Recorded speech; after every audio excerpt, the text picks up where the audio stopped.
meetings, orchestrating the disruption of city council, and sending the members of the Murphy family in here to interfere with your proceedings. Those are the things that brought me here, as well as how you all have refused to acknowledge the voice of the Third Ward residents who voted twice for Beverly Biggs to be the elected representative, but you created a position not in your charter. And now I'm staying here because I've gotten to see where you get your behavior from. Your morally bankrupt pastor who served as a member of the school board when he unethically obtained the school that y'all, I guess, worship in, that den of thieves that has the cell tower that's in the back of it that gives him personal enrichment. That's what's gonna keep me here. Your bald-head mayor who does not think he needs to be responsive to the cry and the needs of the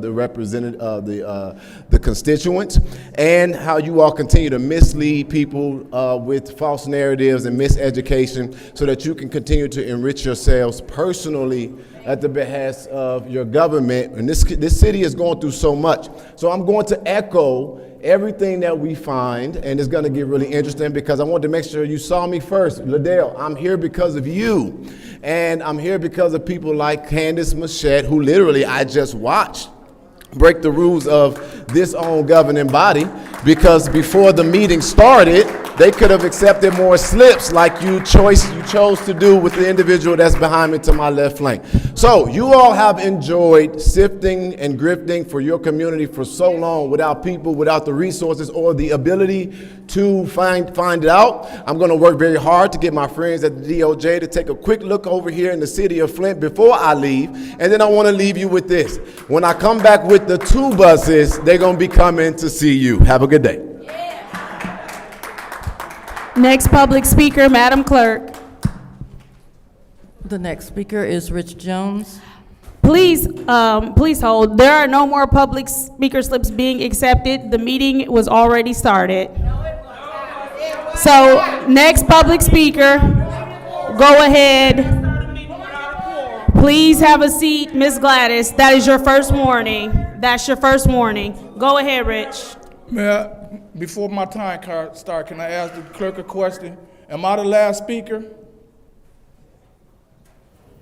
Would you please start his time? He's speaking. I asked her, was I the last speaker? Please start his time. Well, anyway, I would like for Mr. Ariel Mitchell to take my turn on the microphone. Then you are forfeiting your time, and so that is done. Next public speaker, Madam Clerk. I'm going to stand up here, Ariel. Next public speaker, Madam Clerk. Hello. That is not how that happens. Davina. What? Davina. My name is Ariel Mitchell. Ariel, she didn't call your name. She called Rich Jones. We cannot transfer speaker slips. Please have a seat, Ariel. Please have a seat. You don't have to beg me to have a seat. Come on, please. Next public speaker. Point of order. Point of order. Yes, ma'am. What's your point? Madam Chair, I'll be leaving this meeting. It seems as though to me this meeting is not. That's an improper point of order. Thank you. I'm leaving the meeting. Next public speaker.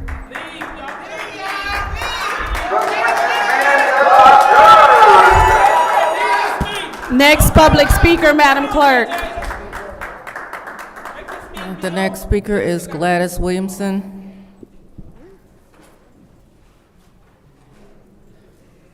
Yeah, I know you know who I am, and I know who yous are. Yous are grifters, you're thieves, you're crummy, you're scumbags of Flint. And I won't even give you the satisfaction of calling you city council people, because you people are crooks. That's it. I have been listening to your meetings, even though I'm not here. I've listened to your meetings all the time. You launder money through 501c3s, you give gifts, you cheat and squander the taxpayers' money, and I can't get not one of you scumbags to look at me. Not one of yous. Because that's exactly, you know who you are, scum of Flint. And I'm telling you, your day is coming, because when we take that 3rd Ward seat, we're going to have the first thing, we're going to have an audit. And we're gonna find out where all the monies went. Yeah, you can laugh all you want, Judy Priestley, the person that came out of the land bank and stole money over there and shifted money over the place. And if you think Judy's planning on staying here for the 2026, no, she's headed to Lansing as fast as she can get her ass going. I know that's right. So don't think for a minute that Judy Priestley is going to stay in that seat. She could care less about that seat. This is just a stepping stone, just like it was for Neely. That's exactly right. That's right. And then when Neely came back here and took the mayor's job, he shifted his wife on up there. Which was a conflict of interest because those two sit at their kitchen table in the morning and decide where the millions of dollars is being shuffled from Lansing to Flint. Don't have nothing to say? No, I didn't think yous did. Yous are such crooks. I just can't even believe it. And you steal elections. You steal elections when you can't win. You just steal the election.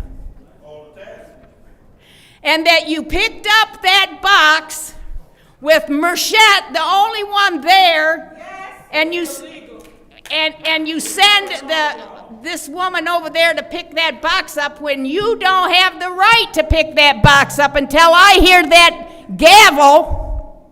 You don't have the right to pick that box up, so I'm, point of order, asking you to put that box back where it belongs. That's exactly what happened. Thank you. Next public speaker, Madam Clerk. There are no more public speakers. Thank you. Seeing as how there are no more public speakers, it is now time for a council response. Is there anybody who wishes to respond during this time?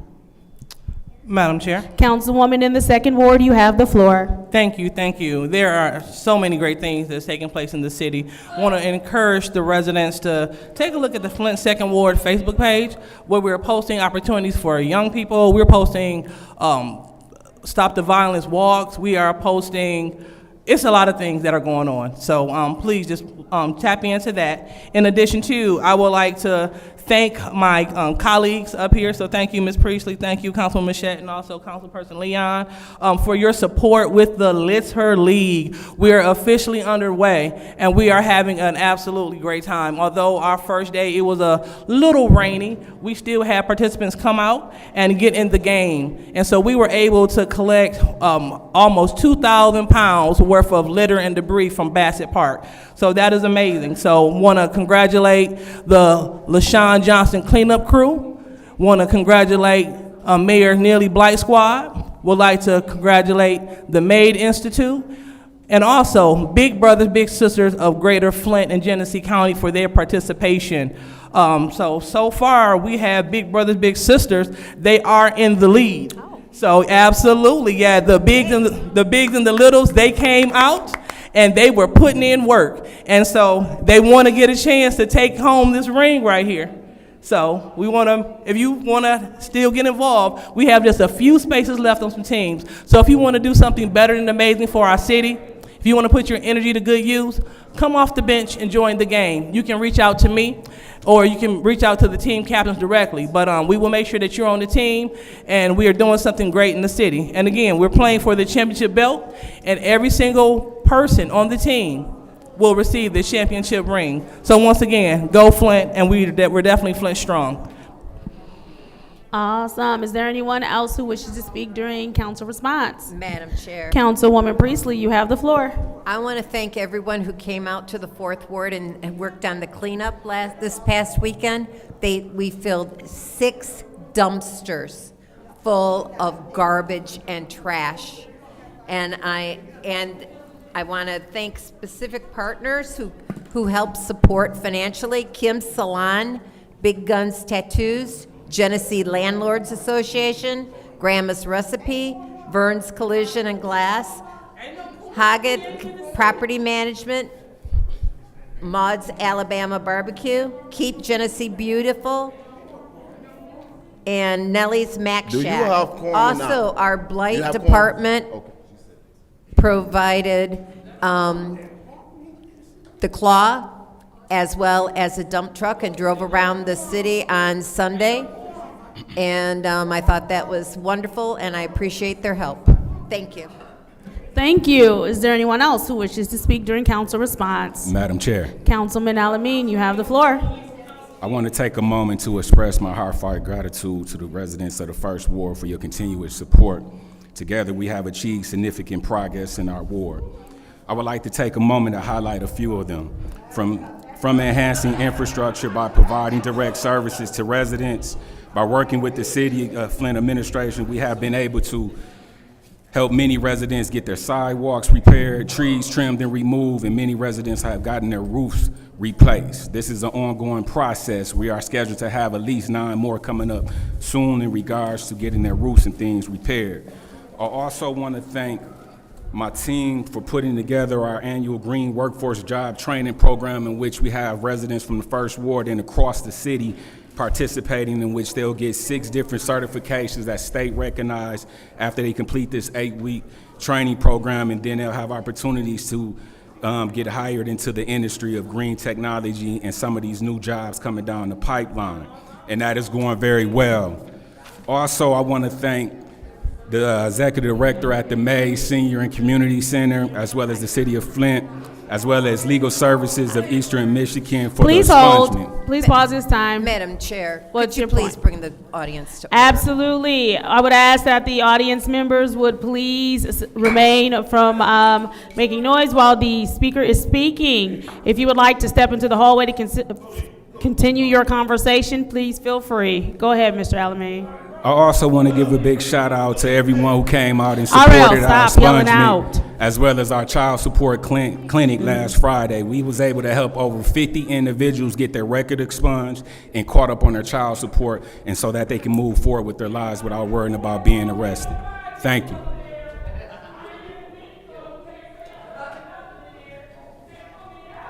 All right, thank you. We have to recess. All right, we'll put the meeting at ease until we can reestablish quorum.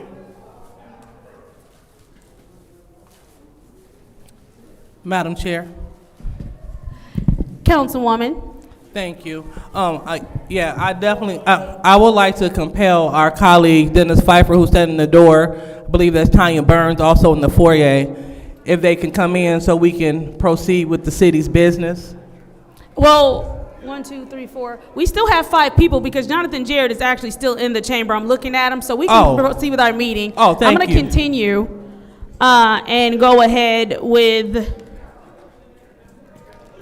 my council response. So I do want to commend you all for what you have going on in your wards. Congratulations to you on the Litter League.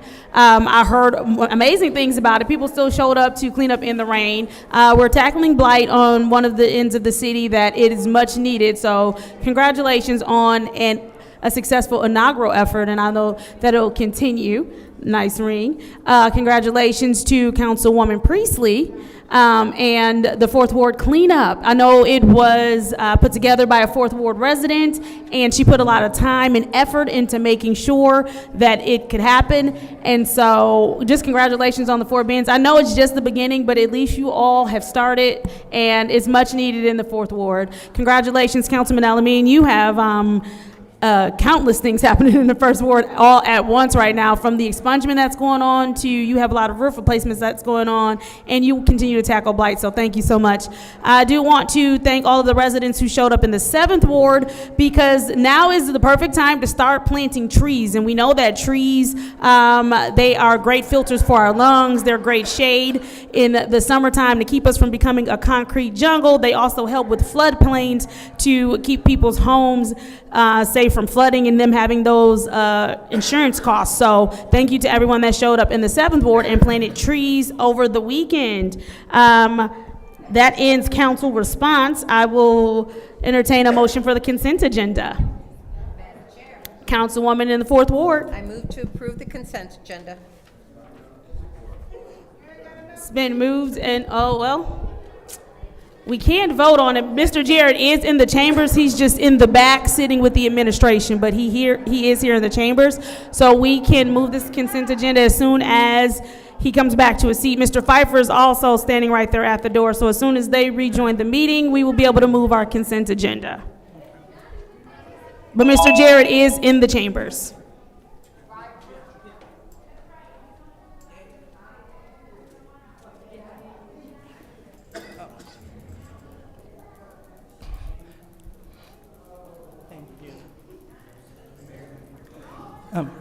Madam Chair?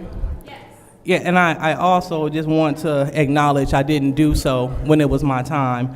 We have 3 heroes in the building. We have 3 heroes in the building. Yes, we have Mr. Christopher Smith, Ms. LaAngel Hunter, and Mr. Jalen Washington, who are responsible for saving the lives of Flint residents. They are here.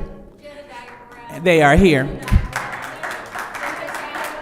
Yeah, so can you all stand up, please? Right. Yeah.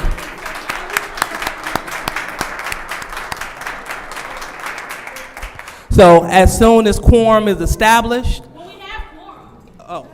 Oh, okay, yeah, well, as soon as our colleague come from back there, we can move you, or hopefully move you all toward the front so we can present you with your acknowledgments.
This will be resolved when Beverly Biggs is elected. Oh my God, you talking to the chief of police? Can I get 3 more minutes since we at ease?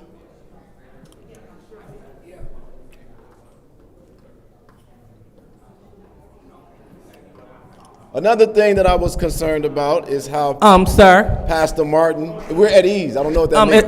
Excuse me. Pastor Martin has a Sir. a water Sir. bill. Yeah. Sir, that's not what we do.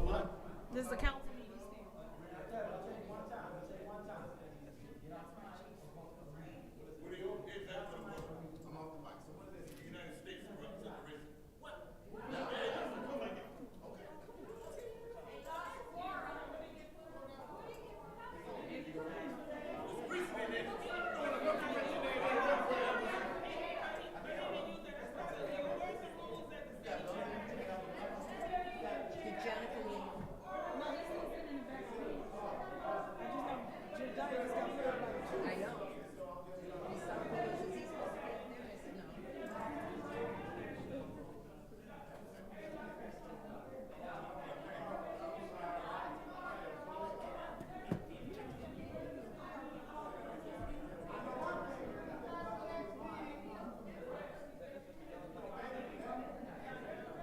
So now they're videoing you being escorted out.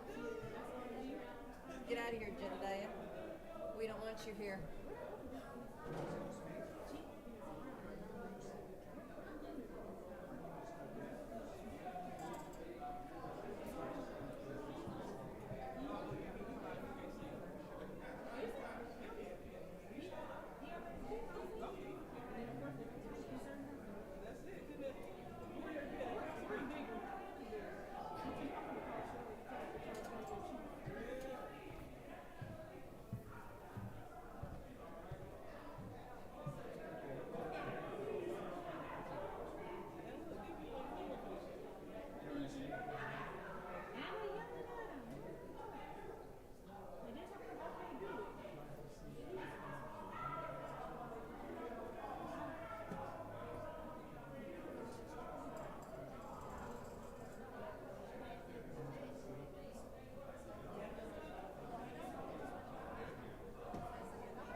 All right, the time is now 5:12, and I would like to just compel my colleagues to please take their elected seats, because we have visitors here, so we want to be respectful of their time, so we can move on with the meeting, please.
Right. Councilwoman Burns, we're compelling you to come to your seat so we can formally acknowledge the heroes.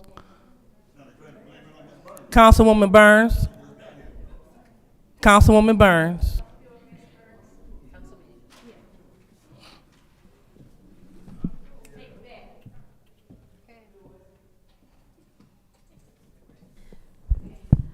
The council will allow the clerk to take this time to establish a quorum. Madam Clerk, would you please, they're all actually in the building. I think they're in the council office. So if you could ask them if they plan to come to this meeting, that would be lovely.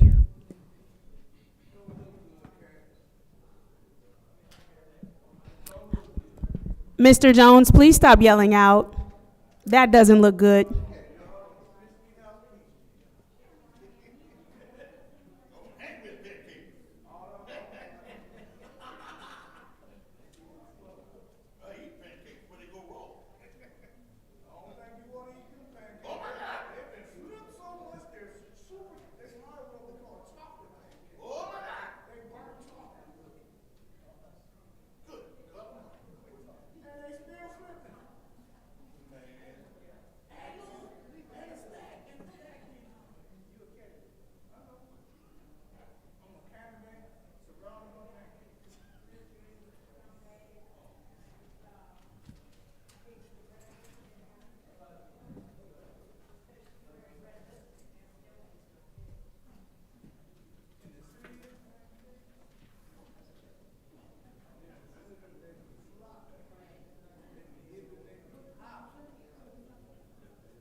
about her back. Because, yeah, she done, that's a misdemeanor. I mean, yeah, I mean, it's, Yep. yeah, that's still assault. The second person. Is that like assault or something? Yeah, yeah.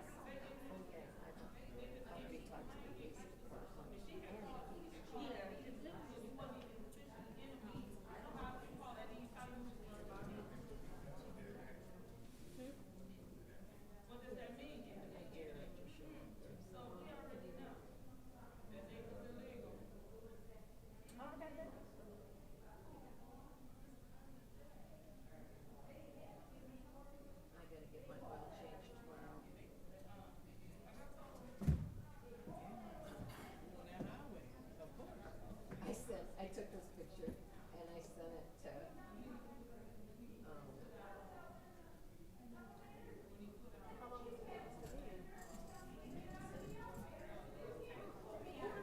these are my friend's puppies. He's so cute. How old are they? 4 weeks old. Five. Now, how old are puppies when they stop nursing? Well, she's still nursing them a little bit. It depends on the mother. Depends on the breeder. My first litter, I don't pay nurse until they were. So I'm not going to do that tomorrow? Until they were.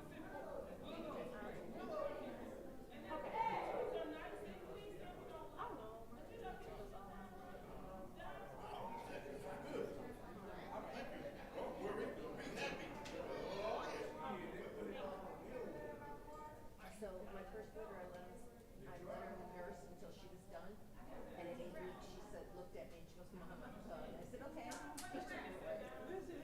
That sounds human. So, Dr. Lewis, I got sharp teeth, Mom. we have the Heroes presentation, and then we also have the Brownfield presentation. Yeah? We can do the hero presentation, can't we? If we've got 5 in the chambers, we don't have 5 in the I chambers. just want to point out that, Correct. And I wish and hold on. you'd waited though. So they were saying.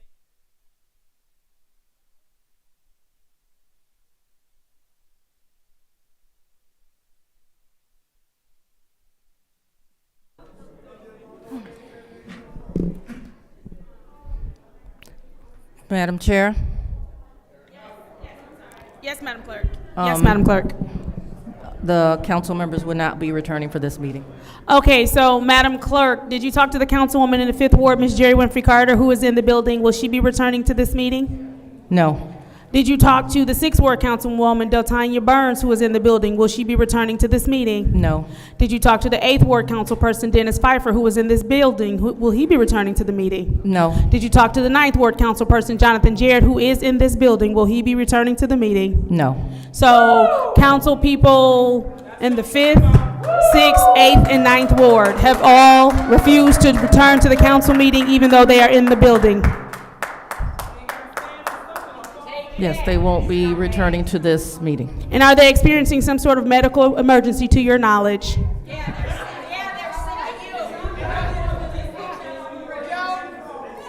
Excuse me, officer, I am trying to conduct business and Gladys Williamson is screaming out. That is your second warning. That is your second warning. I don't need a quorum. That is your second warning. Please remove her from my meeting. No, don't put your hands on me. Don't put your hands on me. They don't have the No, listen. They don't have the right to put me out. All of those people are guilty of obstruction.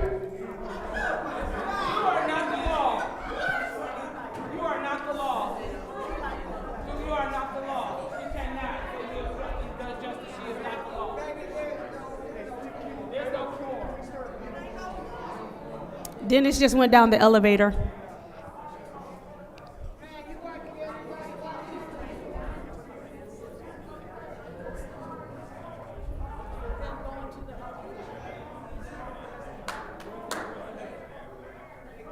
Oh, he's outside with his bullhorn.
Not Ladero. Dang.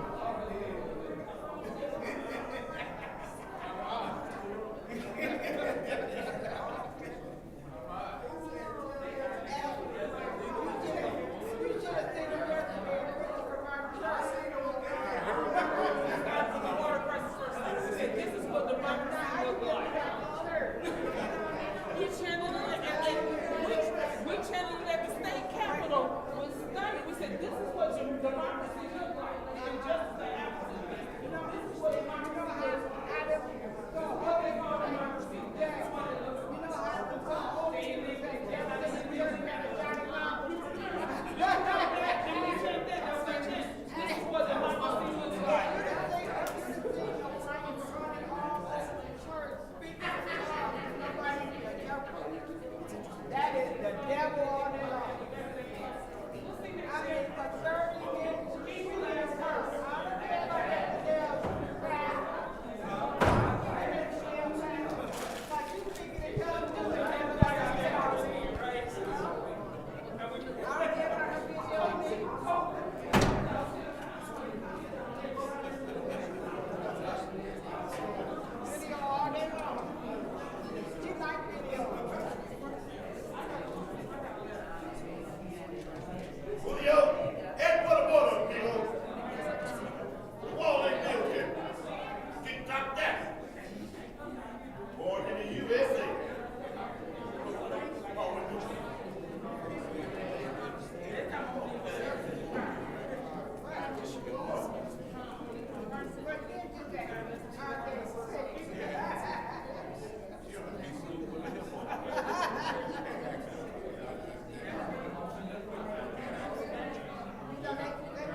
Moving on to the consent agenda, what is the pleasure of the body? Madam Chair? Yes. The pleasure of the body is to call a point of order. Gladys is back in this meeting, and she received two warnings. She should be out of this meeting. Correct. This is not the second meeting. Please exit. That's the reason why she came back. Come on, Gladys. They said it ain't the next meeting yet. Come on back out. We misinformed you.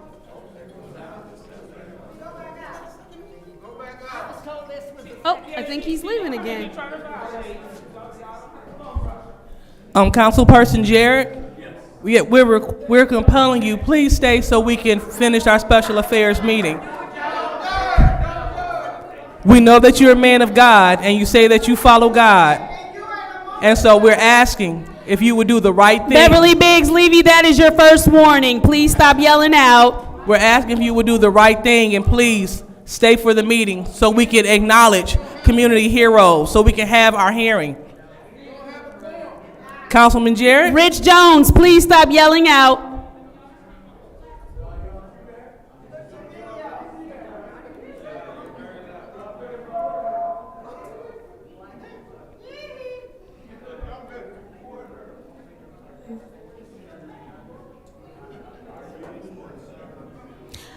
I guess we'll wait for Councilman Pfeiffer to come back in. I think he's waiting for the next meeting. However, there are agenda items on this meeting that we really need to get to. And so I guess since Councilman Pfeiffer is still in the building, we'll just wait for them to join this meeting.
RL, stop yelling out.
Can I get a Miss LaAngela Hunter to come to the front?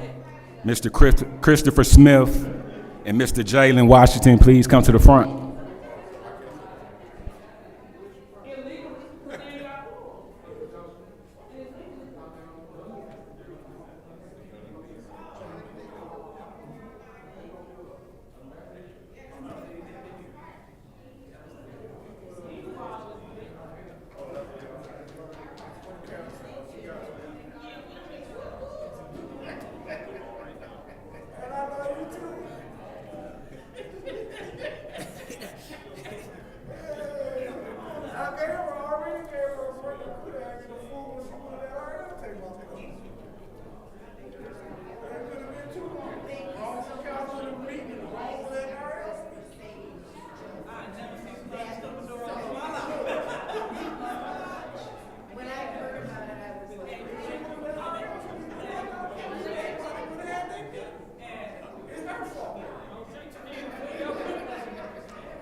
Madam Chair,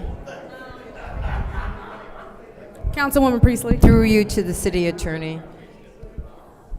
Can we still have the presentation by Ashley Capital as a special order, or does this need to have business? I believe that is classified as city business. Because it's on here. Okay, thank you. Yep.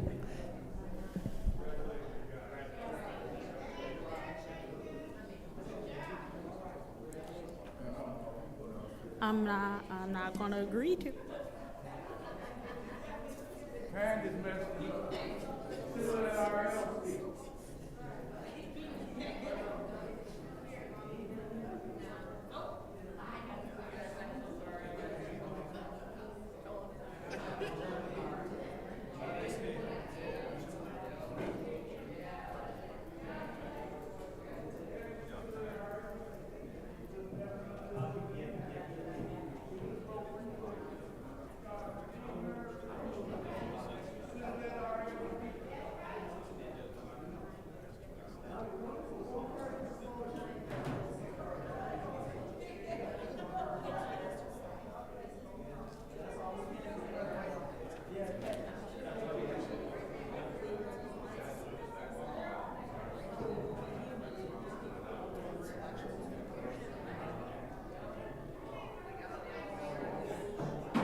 The time is now 6:03 p.m. on Monday, April 28th. I call the Special Affairs Committee meeting to a close. It is now adjourned due to lack of quorum by the 5th, 6th, 8th, and 9th council ward members.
It is 6:05 p.m.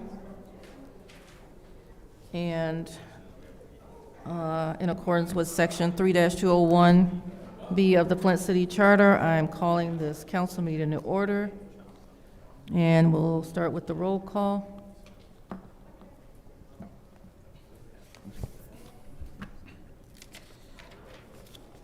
Mr. Al-Alamin? Present.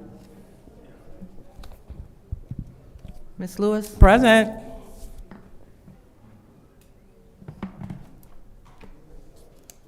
Ms. Priestley? Present. Ms. Burns? Present. Sorry, Ms. Winfrey Carter is not in. Ms. Mashat? Mr. Pfeiffer is not in. Mr. Jarrett is not in. You have 5 members present. And also in accordance with Section 3-201, I'm calling this meeting to order for the purpose of electing a city council president. Madam Clerk, Ms. Priestley? make a motion to move the election of a new council president and vice president, et cetera, to the end of the agenda. Ms. Priestley has made a motion Support. to move the organization of the council to the end of the agenda, and that motion was supported by Mr. Al-Alamin. So we'll have a roll call on that motion. Mr. Al-Alamin? Dr. Lewis? Yes. Ms. Priestley? Yes. Ms. Winfrey Carter is not in. Ms. Burns? Yes. Ms. Mashat? Yes. Mr. Pfeiffer is not in. Mr. Jarrett is not in. The vote is 5 yes, 0 no. So the organization of City Council will be moved to the end of the agenda, and we will move on with the opening ceremonies.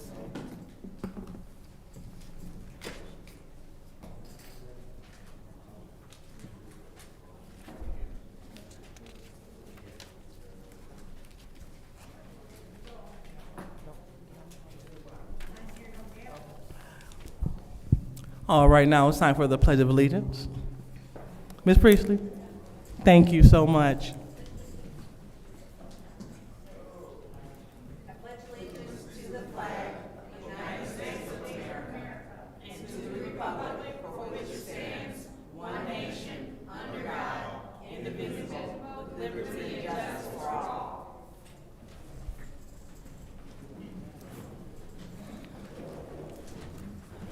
All right, thank you. So now it's time for the prayer of blessing. Do we have anyone that would like to acknowledge someone that may have transitioned? All right.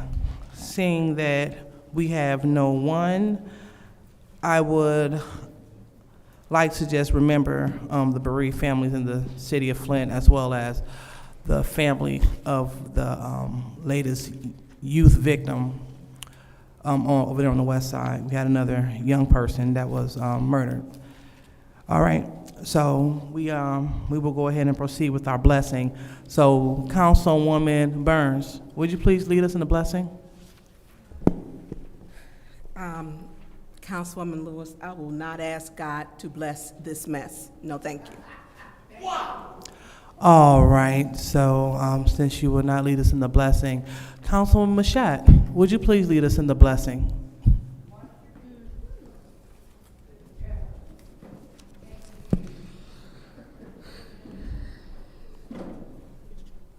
If all minds are clear, Heavenly Father God, we come to you in Jesus' name, just first and foremost, thank you for allowing us to live to see another day. Thank you for your grace, your mercy, your love, and your favor.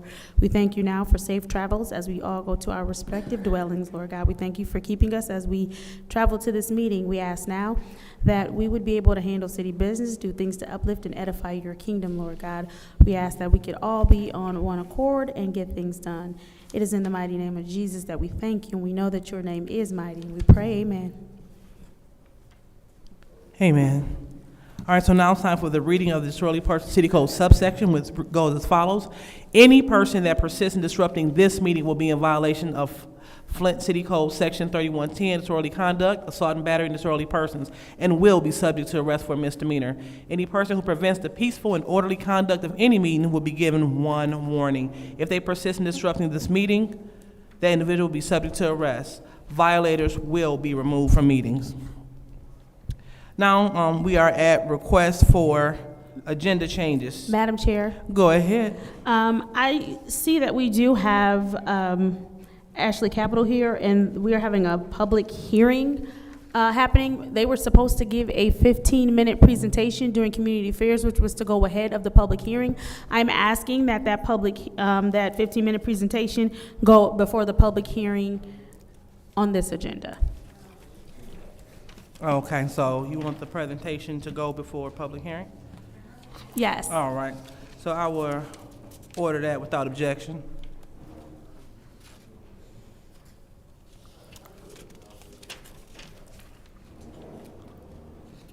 As well as the chair will entertain a motion for the rest of the items from special affairs to be transferred over. So moved. Support. All right, been moved, supported. So, Madam Chair, go ahead. so are you're adding Ashley Capital in with, or are you doing this separately? With moving the items that did not make it over to be considered, which would be St. Mark's Church. That wasn't on special affairs. Right, so what we're gonna do, we're gonna move everything from special affairs over to the council meeting. Okay, let me finish, please. So in special affairs, I believe Youth Arts Unlocked is on there, is that correct? No. That That's wasn't on not it. special affairs either. Where's my agenda?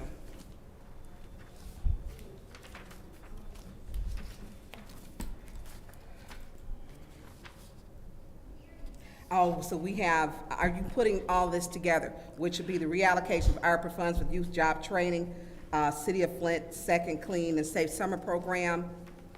Are we putting that on there? We're moving everything from special affairs That would to have required a council. yes. Okay, no problem. Thank you. All right. And we will place those items. Madam Chair. Oh, go ahead. I'd like to note that the presentation was done. Yes. And so Without they objection? had to leave, and so we can't move that over because they are no longer here to receive their, I say it the again. presentation for the heroes. Mm-hmm. They are gone, and so we are not able to do that presentation. Well, we can, because we still have some footage and we still Okay, have. thank you, Madam Chair. Madam Chair, Yes. I object. You object to what? I object to moving the items over from special affairs over to the council agenda. Okay, that's fine. So we would just take a roll call vote for moving. So, Madam Chair, the only thing left to move would be the youth jobs is the only thing left to move. Yes. Okay.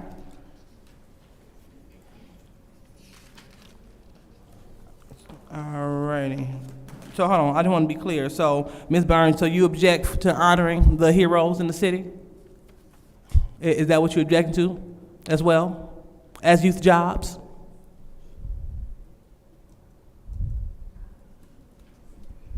Madam Chair, those are the only two items to be moved over, the youth jobs and the honoring of the heroes.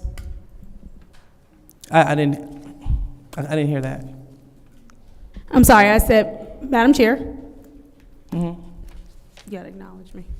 I said those are the only two things left to be moved over from special affairs, are the youth jobs and the honoring of the heroes. Yes.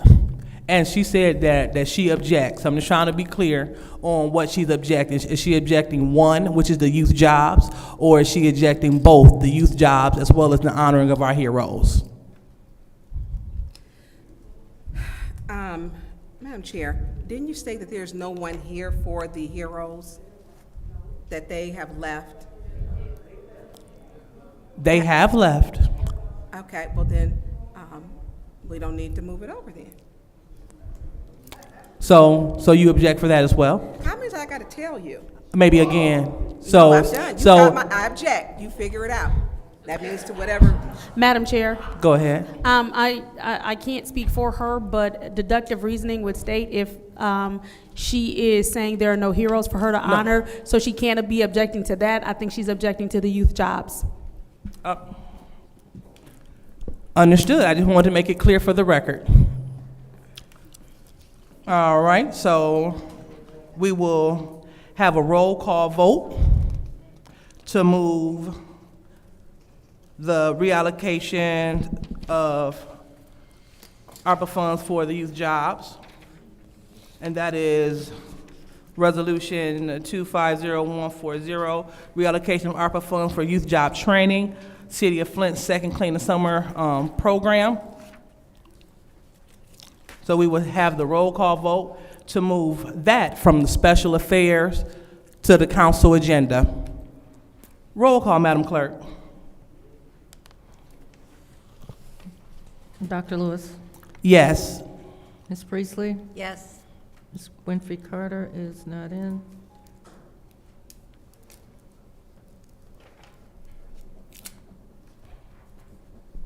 Ms. Burns? No.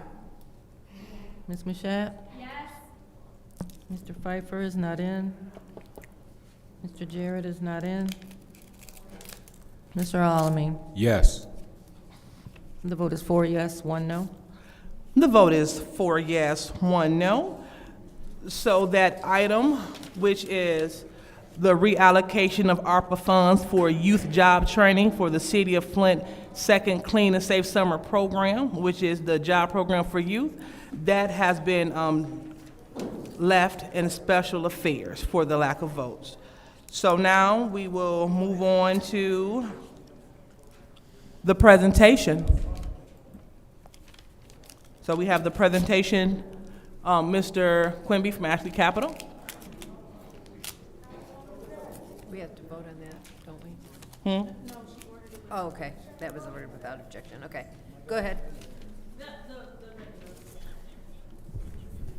Do you have the dongle? I'm sorry. Davina, the dongle, so I can plug in?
Can everyone see that?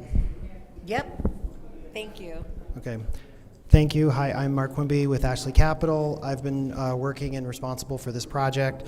What we're talking about today is the Brownfield Plan Amendment number 1. The Brownfield Plan was approved in 2023, and this amendment is pretty straightforward, and I'll try to be respectful of everybody's time. So really quickly, I'm just going to summarize the 2023 Brownfield Plan and then what this amendment is about. So if you recall, in 2023, when the Brownfield Plan was approved, $72.5 million was the total tax capture for eligible activities. That included $17 million in grants that were awarded to the project.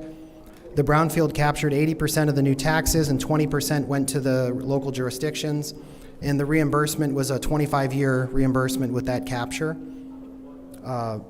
That's the gist of it. This diagram basically explains what's going on with this plan. So essentially we added in additional parcels, which is why we required this amendment. How do I? There you go. So as you can see, we added in the Oak Park parcel, which we purchased last year. We added in a parcel that we bought that surrounds the Buick City Event Center. And then we also added a small parcel that is on the far left-hand side of the screen that is south of the spiral weld, north of Stewart. When we added these new land, we added the investment for our second building, which was the nanograph project, which added in $4.8 million of new activities. But we also took a credit on the Brownfield for $5.9 million, which was the value of an additional grant that we were able to get for relocating a sewer that was in the plan. So on a net basis, that reduced the Brownfield plan for $1.1 million. So the capture went from 72.5 to 71.4. Everything else is essentially the same, except the reimbursement is faster because there's more investment in it. So this amendment is basically, it's more for less. That's the bottom line. What this diagram is this is just kind of showing what the tax capture looks like with these new projections. The red is the taxes that are generated from the property currently. The orange is the taxes being generated by Building 1, which are not in the plan, but we're just showing that that investment happened and is not part of this plan. The green is the captured new taxes, or the new taxes that are going directly to the city and the other jurisdictions, and the TIF capture is in gray, which is showing the reimbursement. The main difference I wanted to do was this is the plan that was approved in 2023. So you can see the capture goes all the way to 2025, and then now this new plan, you can see the capture got pulled ahead by 4 years because of the additional investment. So essentially, this plan is it's less reimbursement, faster reimbursement with more investment. And hopefully we can get your support on this, which allows us to move to the next part. And I'm happy to entertain any questions. Thank you. Madam Chair, Go ahead. your last statement, can you repeat that again? We're reducing the capture, so it's less money, but more investment, and the city gets their full tax benefits faster.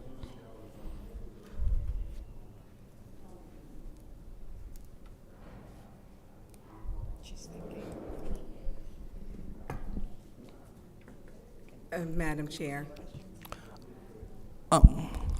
Please hold, Miss Machette. You good? Okay. Oh, okay. All right. Go ahead, Ms. Burns. Thank you. So, Mark, can you break it down into terms? You showed two graphs so that the residents can understand. So we're looking at the graph, and it almost would have been best to have one on one side and the other on the other one. So it looked like before at year 20, it's kind of far, is it 27, that we would have been basically a full capture. Yeah, year 26. 26. Okay. Well, I was You were close. very close. Close. Yeah. And so with this one, okay, year 26 to change, but with the changes, it's now what year? Functionally, it's 21. 21. There's a little bit in 21, but it's not very much. Okay. Okay. And so this will make a difference because When you say tax capture, most people don't understand. Sure. Because this is language you talk every day. Can Yep. you break it down why this is important so that everyone can understand it? Sure. Thank you. So the way a brownfield plan works, right, is that the problem is ultimately what you want is a project that will sustain market rates, right, market rent. And the issue is the cost to redevelop Buick City are so exorbitant because of all the demolition that's required from the buildings and the contamination that we'd never be able to get there without some kind of, public-private partnership, which this tax structure Michigan has set up as really a desire to see these kind of properties redeveloped. So what the plan does is, in what the law allows, is a developer can capture up to 100% of the new taxes. So it freezes the taxes as they are now, you spend a whole bunch of money to make the property work, and then you can capture 100% of the new taxes. When we structured the first plan, it was really important to us that Flint got immediate benefit. So the plan was structured as an 80-20, so that means that 80% goes to reimburse all of these extraordinary costs, but 20% of any new taxes just goes through and everybody gets it. So the county gets their piece, the city gets their piece, the state gets their piece. Now what happens is when the plan is fully paid off, then it just goes like there's no tax capture, and so the city gets all of the taxes. So under the old plan, the city got 20% of all new taxes through year 25 or 26. The new plan is they get 20% through year 21, but then after that they get everything. Okay, and so a lot of people don't understand. So the contamination of the site, I've had this conversation with you, and I've had it even with people who worked at Buick and asked you, when you were even at my dad's house, how will you ever get all the contamination out? No. So the idea is that for a site like this with the levels of impact that you have, what you're really focused on is control. So the idea is you don't want any contamination getting in sewers, you don't want any contamination migrating off the property. So what we have to do is we have to deal with all the demolition and deal with all the contamination in a way that contains it on site and then caps it with the development itself. So all the pavements and the buildings, that all acts as the cap to contain everything and keep it safe.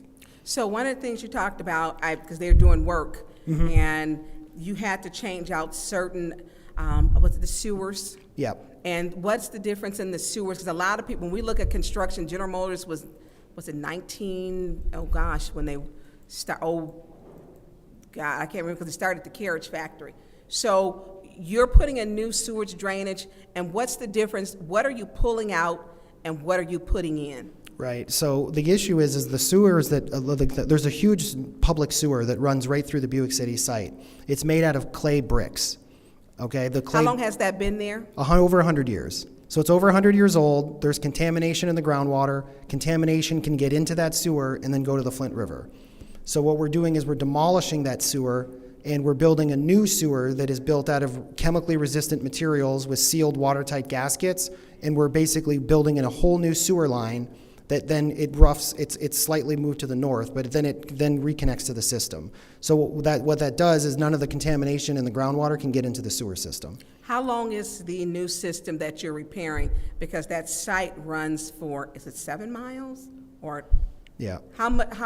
What's the distance that you're replacing? I'd have to measure it, but it's probably about a mile or close to that, because it runs from east to west. So it's running basically from the railroad tracks to industrial. Okay. I yield the floor. All right, anyone else have any questions for Mr. Quimbley from Ashley Capital? Any more questions? Well, seeing none, I believe that is all. Thank you. Absolutely, and this concludes our special presentation for Ashley Capital.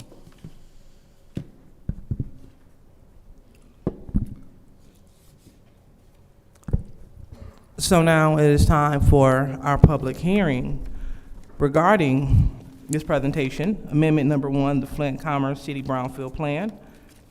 And we will wait for the clerk to give me the sign that they're ready to proceed. And just, Mr. Jones, no, but I shouldn't hear you up here though. And so what we need to have happen, we need for the residents to understand that your comments need to be specific to this public hearing. And we're talking specifically about the Brownfield plan. If you're not talking about the Brownfield plan, I'm going to stop you and give you an opportunity to get on track. Otherwise, your time will be removed and we will have to go on to the next speaker. So I just want to make sure that we have clarity regarding that. All right, so are you ready, Madam Clerk? Okay, thank you. All right, so now it's time for the public hearing. Resolution 240546.6, and per tradition, I usually go to the attorney and ask the attorney, is there anything that you want to share about this specific public hearing before we begin? No, other than this is the 10th day that we wanted to make sure that this public hearing goes forward, or it would have to be renoticed and another 10 days would have to end before it would come back again. Okay, thank you so much. All right, so without further ado, we will go ahead and move forward with the public hearing. First public speaker, please. This is where you would just step up to the microphone.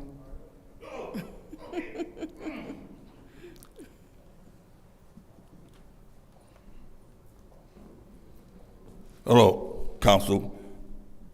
I'm Mario Mitchell, and I'm gonna speak on the Brownfield situation.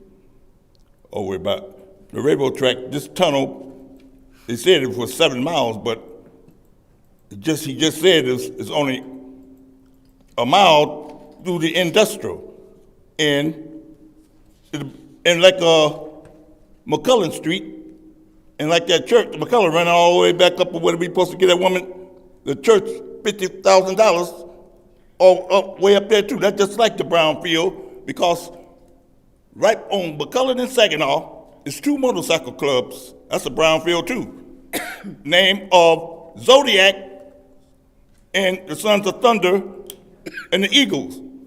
And we're supposed to be down there, I think tomorrow, every kid in Flint, when they talk about basketball and talking about you win a ring, supposed to be there for Ward 1 can cut them ribbons. And the 3rd Ward, you see he gone and everybody else gone, but we got to represent the 3rd Ward.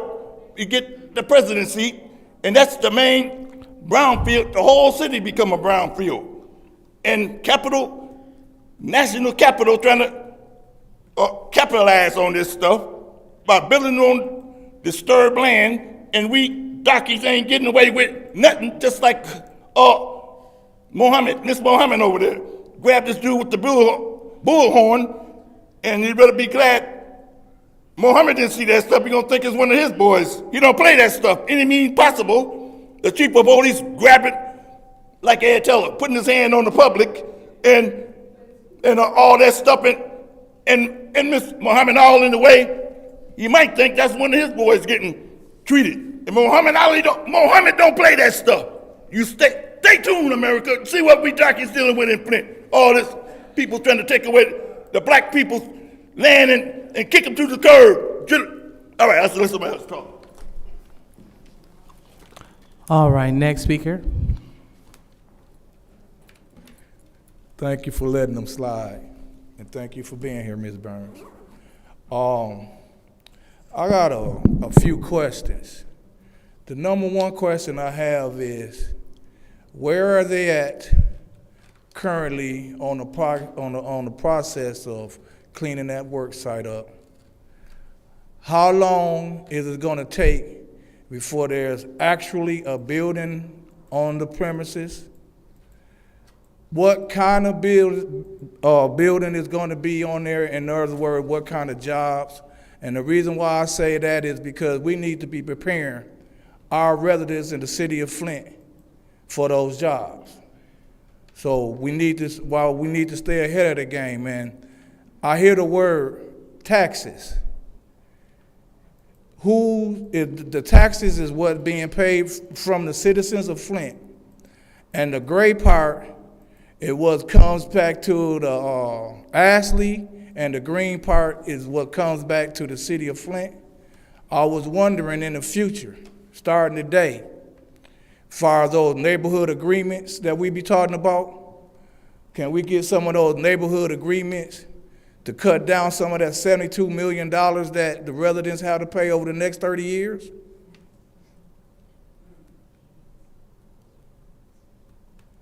And I am not against this project at all. We need the jobs. We need it. But we need to be spoken to the right way, because this was brung to the residents of Flint as a 3,000 job conversation. It wasn't no spend $72 million, clean up a work site, build a building, then 3,000 jobs. So that wool have already been pulled over our eyes. Please don't pull any more wool over our eyes as far as this project is going. Please let us know, where are you at when it comes to cleaning up the work site? How long it's going to take you to build a building there, and what kind of business are you going to be building there? And are you preparing as residents of the city of Flint to take those jobs? And also look for neighborhood agreements to help pay for some. And also, I got 33 seconds left, so I can say this. Also, look for some neighborhood agreements to pay the KWA bond that we pay for also. Thank you. All right, next speaker for the public hearing. All right, seeing there's no one, this public, go ahead. Go ahead. Ma'am, please approach the lectern.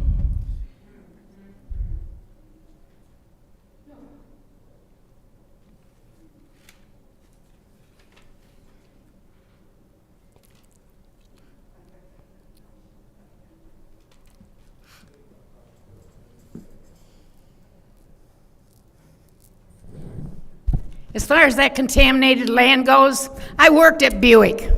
I worked on the engine floor. And that contaminated land he's talking about, that is where all the machine coolant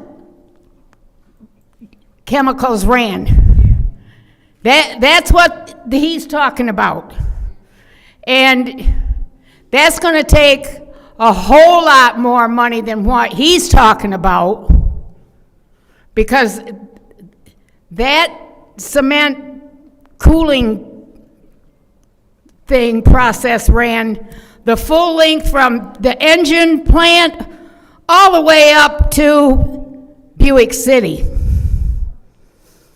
And I know, because I worked there. And I worked on the machine floor. And I was a machine setup. So, and my husband was on 72 department, and they, at changeover, cleaned those traps. So what he's saying is a lie. Gonna take a whole lot more money than that to clean that up. That's why it ain't been dealt with. Because it's gonna take a whole lot more money than that. And so and second, I don't see where they've showed me where all them chemicals from that plant that they're going to put there, I don't see where that's going to end up anywhere else but the Flint River. Just like DuPont's chemicals ended up in the Flint River. And DuPont was never held responsible for their contamination to our Flint River. And what makes the people of Flint think that this project's going to be any different than the pollution that we're already dealing with? Hello, cancers, mental illness, you name it. And Flint citizens have it because of these great projects that they want to bring to Flint. And second of all, they don't have the right fire equipment to handle a fire that would happen due to this plant and the chemicals and the products that they're going to be building. No, they don't.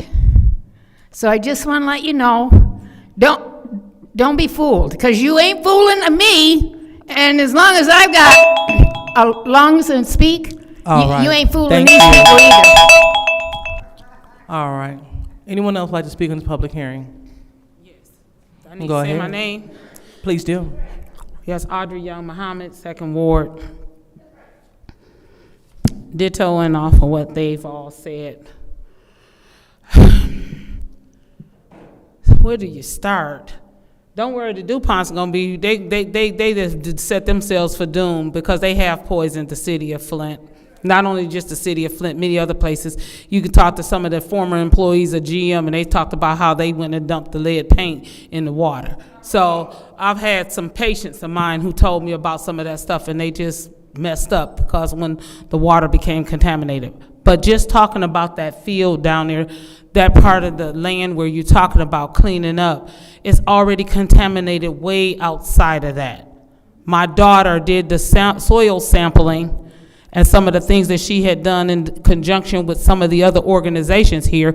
I had the pleasure of working with her one whole summer. Well, we found so many contaminants beyond just the lead, the asbestos, the other stuff in the land that's in the soil, in the people homes, in their land around where that plant is at. The people can't even go out and think about growing good healthy vegetables in their yard because the land is so contaminated. When she started doing the sampling and she rented the equipment, thank God, because nobody here in the city of Flint would try to sponsor her and her program. She even took it up to the north. She took it to the Flint Development Center. They rejected her, but then they got funding to do some stuff from some other places to run their program there that she's running. And she ended up getting her funding directly from California. So she comes in and she does the soil sampling with the children. Like I said, there's a lot of other things in that land that's all the way around there. It's gonna take a lot more than what you all are talking about to even clean up and make it healthy, even for people to even go through there. People around there, my sister died, and I know some of the things, she lived in that area. Some of the contaminants from that area, when she found out the land was no good, she stopped growing vegetables. She tried to teach healthy gardens. Then we talk about doing gardening initiatives around here, but yet and still talking about doing it in contaminated soil. And then you have people from different governmental agencies that go out there and say, well, it's okay, and ain't no lead in it, but it's asbestos and other stuff and other contaminants in the soil. I'm all for getting us some jobs here. That I am definitely for. But let's find a way and make sure that we at least be transparent and not just feed the people garbage just because we want to say we want to make sure that people buy into our lies, because we're tired of being lied to.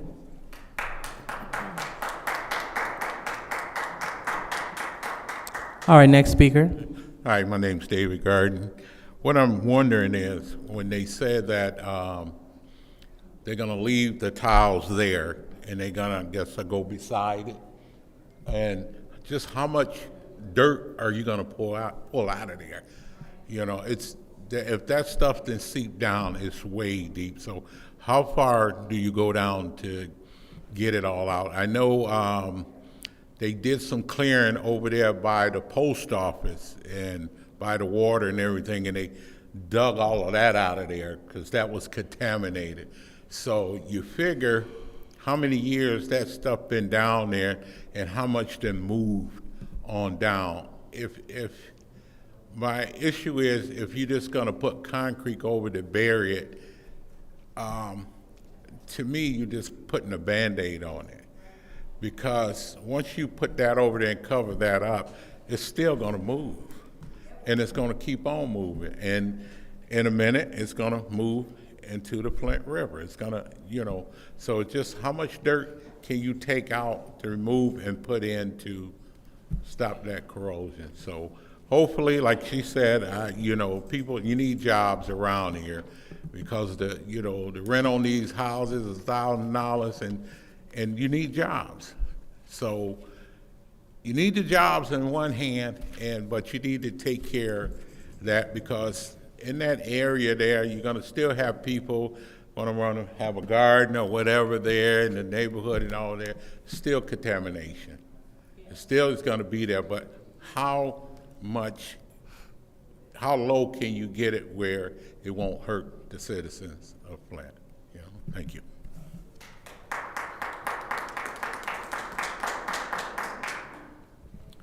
All right, are there any more speakers for the public hearing? All right, seeing there's no more speakers for this public hearing. Madam Chair, a quick question, please. What is your question? Because I think in the public hearing, would you allow, I don't think the public understands that Racer Trust did do some of the cleanup. I don't know if it would be in order right after this to allow Mark Quimby with Ashley Capital to speak of the cleanup, because we had hearings for years where Racer, okay. Do it during the end. Okay, she just said, yeah, thank you. Yeah. Okay, so is there a request on the floor? She's making a motion to allow Mr. Quimby to come back and address some of the contamination concerns. Thank you. But are you making the motion? She wants to close, yeah, but I think she wants to close out the meeting, the public hearing first. Okay, just wanted to be clear. Yep. So this public hearing is now over. Madam Chair, Yes, Ms. Burns. I'd like to make a motion to have Mark Quimby speak to the contamination And with so, necessary questions. so what's the time limit? Questions by whom? I'll approve. Y'all both talking at the same time. She's Okay. making a Yeah. motion to have Mark Quimby come and answer the questions with necessary questions from council. Correct. And I'll support 15 that. minutes. I'll support that. All right, thank you. What they said, All 15. right, Thank so, it has been, seconded by the chair lady in the 4th Ward. Roll call, Madam Clerk.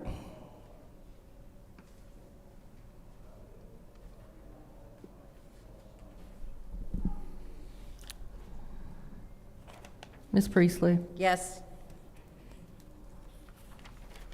Ms. Winfrey Carter is absent. Ms. Burns? Yes. Ms. Mashat? Yes. Mr. Pfeiffer is absent. Mr. Jarrett is absent. Mr. Alamin? Yes. Dr. Lewis? Yes. Vote is 5 yes, 0 no. The vote is 5 yes, 0 no. That motion passes. So, Mr. Quimby, could you please approach the lectern? So it appears to be some confusion around the cleaning up of the site. So could you please address that? Sure. So I think it's worth note what type of contamination is primarily at Buick City and kind of what's going on, right? So Racer Trust took over the property when GM went bankrupt in about 2010. In between 2010 and 2020, they were focused on doing cleanup actions at Buick City. They did do some soil removal, not a lot, but they did do some, and they did a tremendous amount of assessment. So that means taking soil and groundwater samples from the property. What they identified as the primary contamination at Buick City that was causing an immediate concern was the oil that was in the ground was getting into the storm sewers, and that was getting into the Flint River.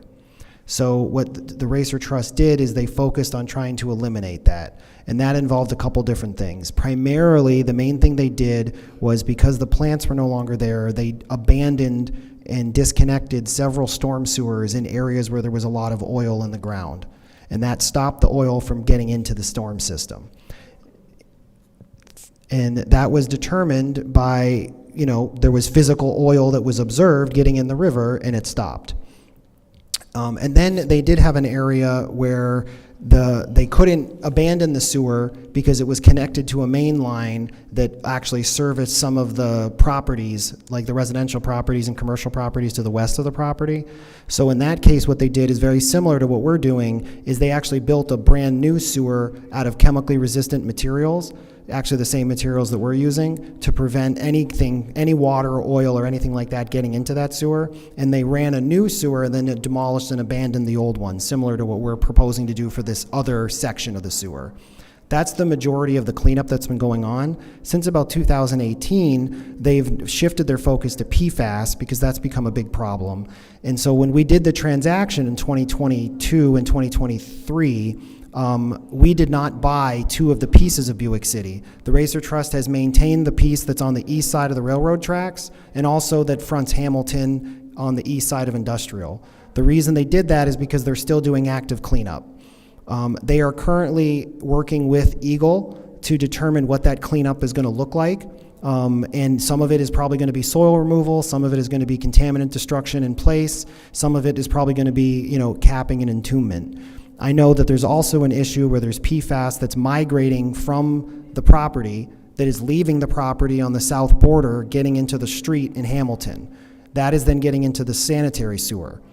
The city of Flint is dealing with Eagle on this issue as well, and what's happening is Racer is gearing up this summer to basically do a similar thing where they're going to abandon some sewer lines in Hamilton Road that run just south of the property, and they're going to build some new sewers and reconnect, and they're going to basically alter some of the sewer structure, abandon some, build a few new lines, and that is specifically to stop the contaminated groundwater from getting into the sewer.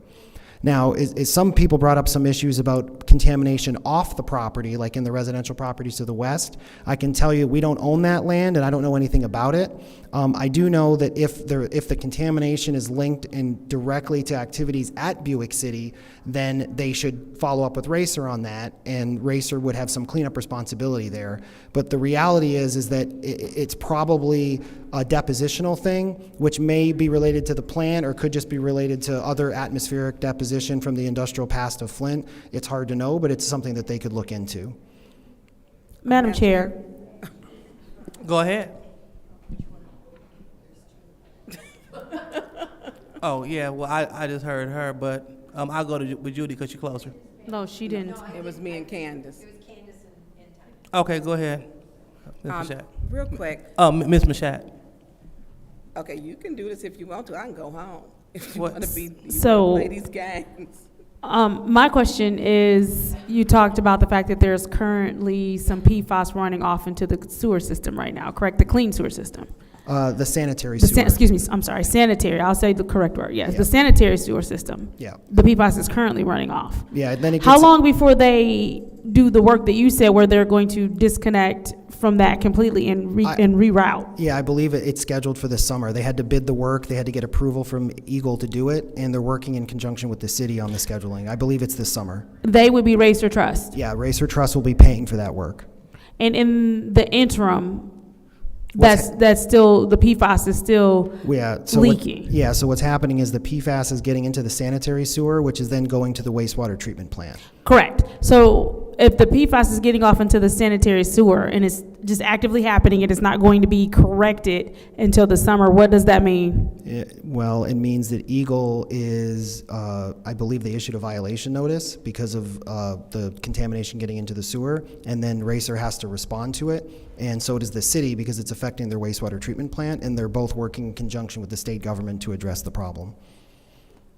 So they've issued a liability notice. Well, they already are liable for it, and they've Right. acknowledged that. And so the thing is that, and I know that it's I think I have a question that you Yeah. can't answer. Yeah. I think that's Fundamentally, yeah. I guess I have so. a question that you can't answer. I actually need someone from the city to answer the question that I have. Yeah, I would recommend you follow up with this sanitary department.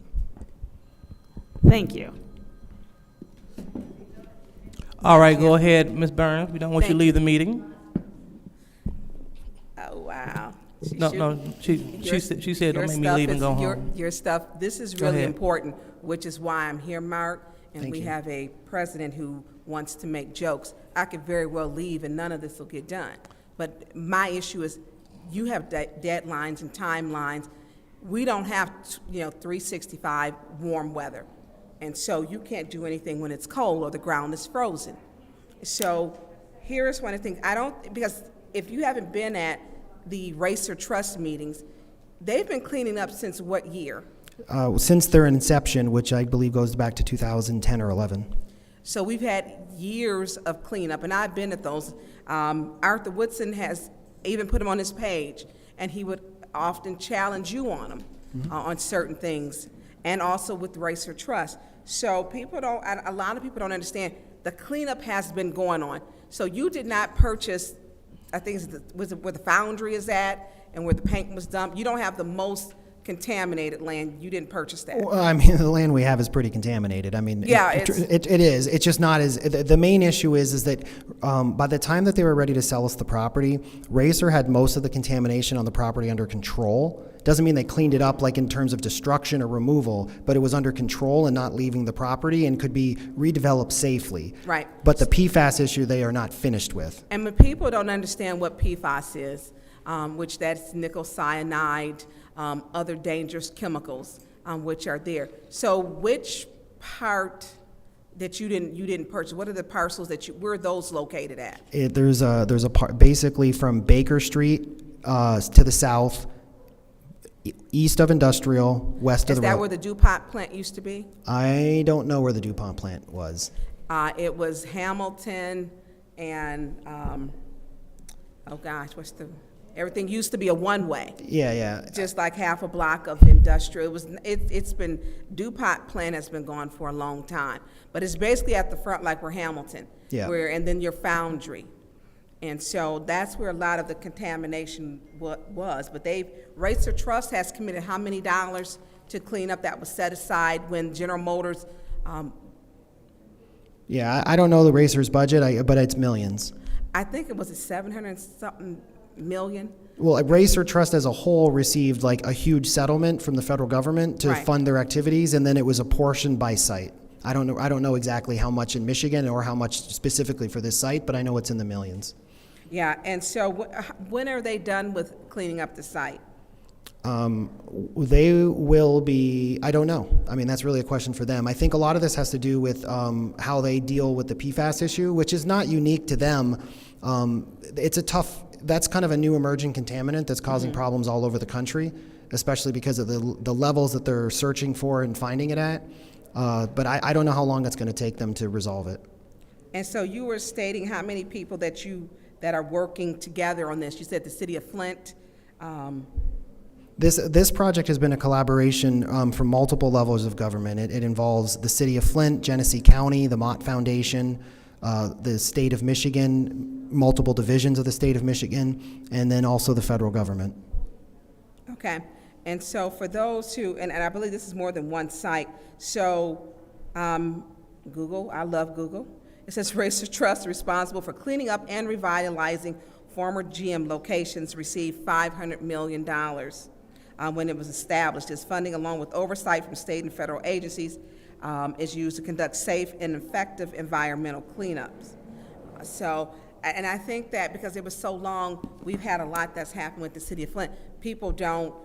These meetings are just enough. Yeah. And then if you're saying, I'm gonna go to Racer Trust, which I've been at those meetings, I've seen you there. We had interesting conversation at those meetings. And it's been over years. So they were given millions to do this cleanup. And so who makes sure Racer Trust is doing it properly, just so you can put it on the record? Yeah, Eagle. So what happens is the way the settlement works is that Racer Trust has to present a budget for their activities that they want to do to Eagle, which is the state cleanup agency for Michigan, and sometimes it's EPA. It depends on the site, but this particular site is Eagle, and Eagle has oversight. They review everything they do, and they also have to approve their budget. Okay, and people don't know what Eagle is. People Here in Flint don't trust anybody. No, and rightfully so, given the history, right? But Eagle is the environmental Great Lakes. Let me think, hold on a second. Environment, Great Lakes, and Energy Department of the state of Michigan, which was formerly the Department of Environmental Quality, which has oversight and implementation of all environmental cleanup responsibilities for the state of Michigan. And so you can also go to Racer Trust website, and you can see what the cleanup is. And it's been years. And some of it, like you stated, you cannot clean up, but it can be contained as the site is developed. So the site is I was told it was one of 5 sites, Buick site, like that. I believe it's in the world, or it's in the U.S.? It depends on which metric you're referring to.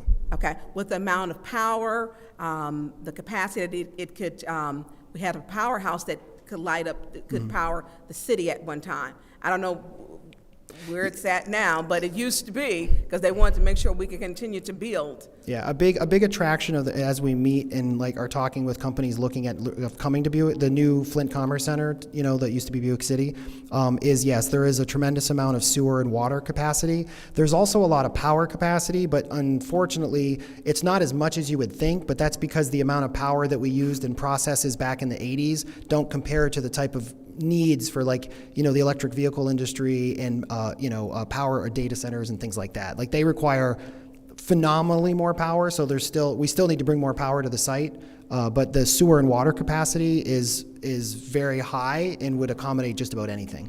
And I want to say that because I did work in economic development, and it is extremely hard for sites like this. Mahindra, for their site, backed out.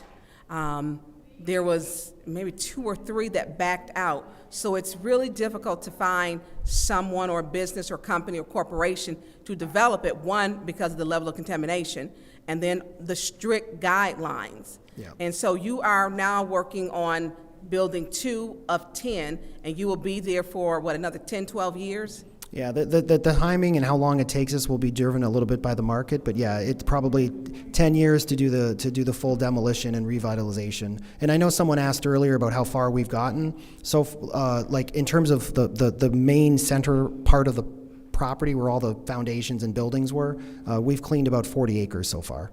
About 40 acres. Okay, well, that's what, we want for reparations and a mule. But, all right, thank you, Madam Chair. I yield the floor. Anyone else? So, all right, so go ahead. Councilwoman, second ward. So, Racer Trust is responsible for the cleanup? Racer Trust was responsible for getting the contamination at the site at a point where it would be considered to be controlled for industrial development, and they're responsible for stopping and preventing any contamination migrating off the property. And do we have working definitions of what controlled means when we talk about this contamination? Yeah, it means no exposure to any for any person or the environment for the proposed use. So no exposure means that leaking as well, correct? Yes. Yeah, like if something was, like if there was still oil leaking into the sewer, that would be considered an active exposure, and they would be responsible to stop it. So exposure is still, it's not, so what you're basically saying to me is once they close off that sewer line and reroute the sanitary sewer line, that would satisfy their definition of exposure. If they can demonstrate that there is no longer any of the contamination getting into a receptor, i.e. like a sewer, then yes. They'd also have to show that the contamination is not moving in a way that would threaten another sewer as well. So if I'm hearing you correctly, the definition of that we're working off of is as long as the contamination is not getting into a sewer. Well, as long as the contamination is not creating an exposure to any person or the environment, which in this case, the only way that would happen would be if the groundwater was migrating into the river, which it's not, or getting into a sewer to go someplace else. Right, but when we use the term environment, we're using a very broad term. 1 second. So right now, that is our 15 minutes, and I'll entertain a motion to put another, you need another 10 minutes? Yeah. Yes. Okay, yeah, so. Madam Chair. Go ahead, Ms. Priestley. Make a motion to extend this discussion for another 10 minutes. All right, supported by the councilman in the first ward. Roll call, Madam Clerk.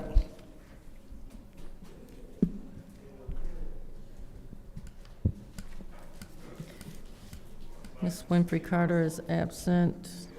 Ms. Burns? Yes. Ms. Mashat? Yes. Mr. Pfeiffer is absent. Mr. Jarrett is absent. Mr. Alamin? Yes. Dr. Lewis? Yes. Ms. Priestley? Yes. The vote is 5 yes, 0 no.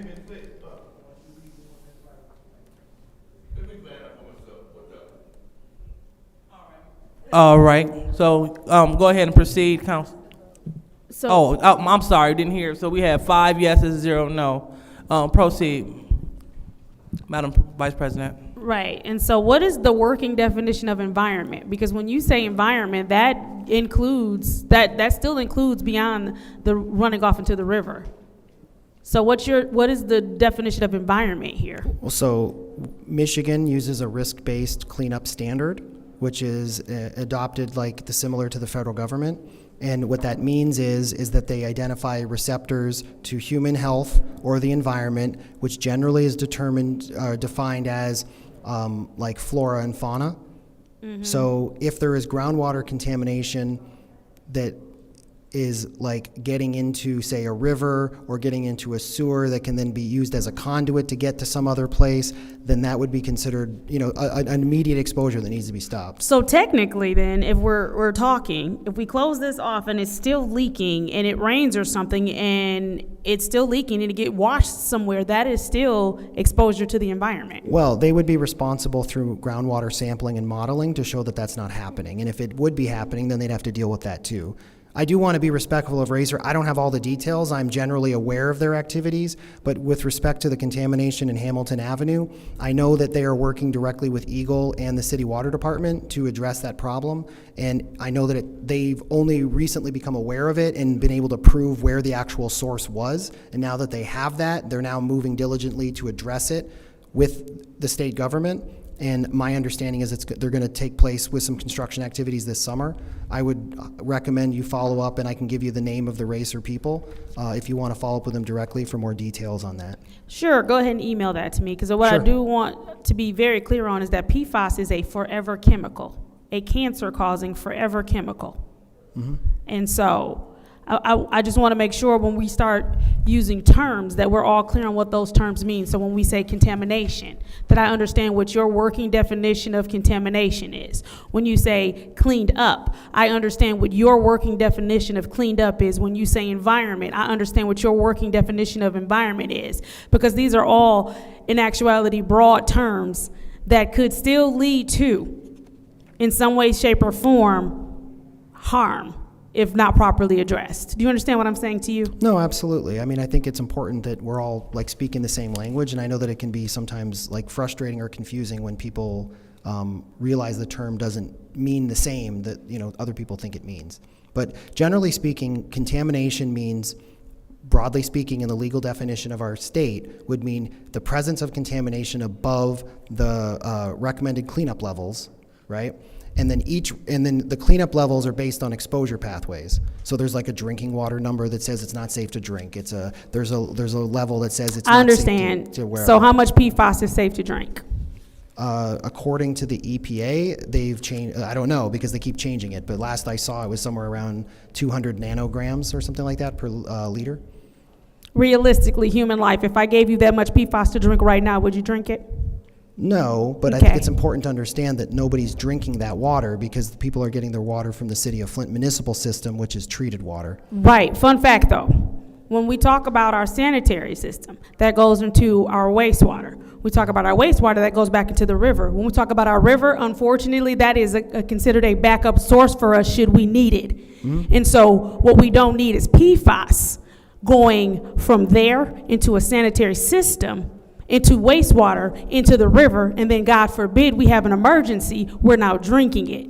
No, you're absolutely correct, and that's why the wastewater treatment plants across the state are being regulated by Eagle to test their wastewater treatment plant discharge for PFAS, and they're addressing that as fast as I hear you, but been there, done that. Yeah, with Eagle, been there, done that with the EPA. Right. And PFAS is a whole different ballgame from lead. Mm-hmm. Yeah, no, you're absolutely right. I would highly recommend you follow up with Racer to get more details because I only have a working understanding or knowledge of what they're planning on doing. All right, so I can expect an email with the names and contact information. Yeah, absolutely. Thank you very much. I yield. All right, anyone else? Go ahead, Ms. Priestley. So one of the things I don't think people really understand is that when you are cleaning, because of the work that you have to do to the site in order to build on, that you are having to open up the ground, which is why, and what Racer does is not get into the ground and remove those underground things. And this is my recollection, oh my gosh, I'm gonna die. The recollection from your previous visits to us about your brownfield plan is that because Racer isn't required to remove the utilities and foundations, they didn't have to do as much work as what you're having to do on this site. Yeah, Racer's responsibility was to control the contamination, which from that perspective involved shutting off sewers, replacing some sewers, and then leaving the existing slabs in place as a cap. That essentially controls the exposure to the contamination, but it doesn't mean the site is buildable because nobody can build on all the buried utilities and foundations. So we have to then expose that to remove it, and because we're disturbing that cap, we then become responsible to manage all of that. And that's why it's so expensive. Yeah. And we are blessed in this state that investors like Ashley Capital have the ability to do not have to foot the entire bill. And yes, it does affect the residents because those taxes are being paid back to you. One of the things that Mr. Pfeiffer did in our initial conversation is he wanted assurances for all the details of the expenditures. Yeah. And so that's actually written into the contract so that we don't just take your word for it. Yeah, no, that's true, yeah. So I just wanted the residents to know that that is in place. Yeah, thank you. I think it's worth to note, too, I mean, sometimes it ends up being a little bit of inside baseball, but the thing is the way a brownfield plan works is we actually spend all the money.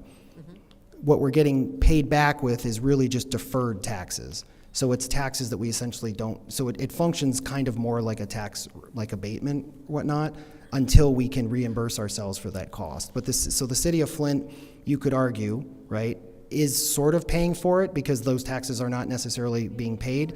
They're paying for it in the sense of deferred taxes, but the problem and the reason why this structure exists is because if we don't do those activities, those taxes do not exist. So it's a cart before the horse issue, but we understand that, which is why we wanted to make sure that we structured the plan as best we could to try to push as much tax dollars as possible into the city's coffers. And by you building on this property, we're collecting 20% of the tax we're going to be able to keep, plus we'll have any income tax that the employees will pay, as well as any personal property tax that the renters or your leasees. Well, the personal property tax can also be captured by the Brownfield plan, depending on what it is and what that goes. Yeah. But so yes, whatever that is. Yeah, the percentage of that would go through, yes. Right, will be coming to Flint too. And so we're not just giving you money, we're actually assisting to get more money for the residents that will help improve city services, et cetera, down the line. Yes, and I mean, the hard truth is sites like this cannot be redeveloped with strict private market sources alone because you can never get to market rents. The hole is too big. And so since I live around the corner from the old Delphi plant, they haven't even touched that site. Yeah. All they've done is taken down the buildings. And God, who knows what's underneath there. It's probably not as contaminated as the old Buick City was, but we don't know. Yeah, I can't speak to that. I mean, no, I know. There's environmental reports that you could follow up with the state on that. But I know that, that site is going to have similar issues if it ever gets redeveloped. Absolutely. So, we want all of our sites to be redeveloped and improved for the residents' life. Thank you. I'm done. All right, go ahead, Ms. Mashat. Right. So be clear. I am not saying, I recognize that you are building on top of a site that is already contaminated. Not saying this is an Ashley Capital thing at all, but what I am saying is that when people come in and they build on brownfields, they know that those are contaminated sites. So they know the risks that is posed to the environment around them. I am just saying that it is literally our job to make sure that when we're talking about contamination and we're talking about remediation, all that stuff, that we are all on the same page with definitions as well as fixes for the problem, as well as possible concerns for the community. So I want you to understand, cool, happy, Ashley Capital is here. awesome that you're bringing jobs, but we just want to make sure that we are not damaging ourselves in the process of getting more jobs. Yes, absolutely. All right, so that concludes our discussion. Thank you so much, Mr. Quimby.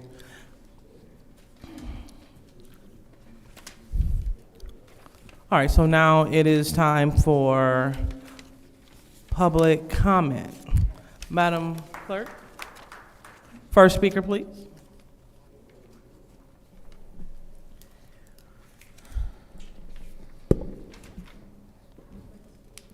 First speaker is Jedediah Brown.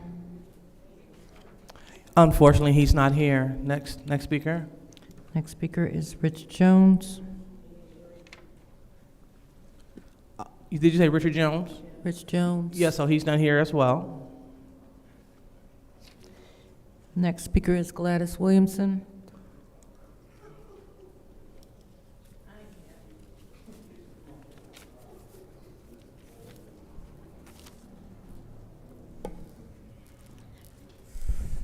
Yes, you haven't addressed how will a fourth emergency manager affect all this money and this project. Because if you think that there's not a fourth emergency manager headed into Flint with all this hiding money and moving money and shifting money and 501c3s, you think again. We are so close to having another emergency manager in here.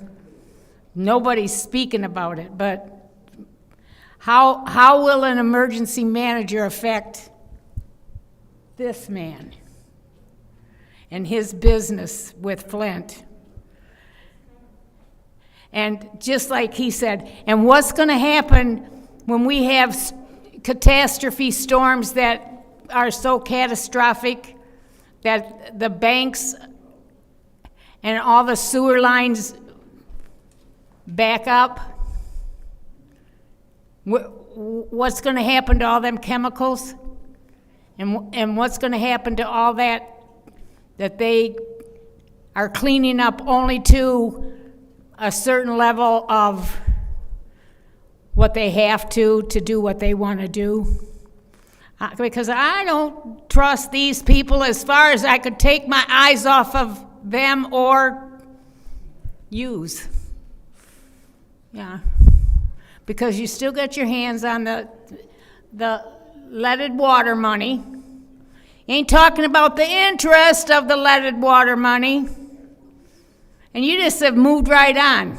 No, we're still at the leaded water money. And we're still at 7 cases of water in my kitchen at any given time. And we're still at so much chlorine in my sinks, coming out of my sinks, that I could go to Swartz Creek swimming pool and have less chlorine swimming in that pool than what's coming out of my spigot. And you just don't talk about that. You don't talk about the hot water tanks that are banging and clanging because they still have lead in them. And how much more poison are we going to have to deal with from this little business deal? I just have a lot of questions that aren't getting answered, but you just are moving right along. Just clippity-clop, good for yous, good for the city. I don't think it's good for the citizens at your little 20% profit. All right. Next public speaker, Madam Clerk.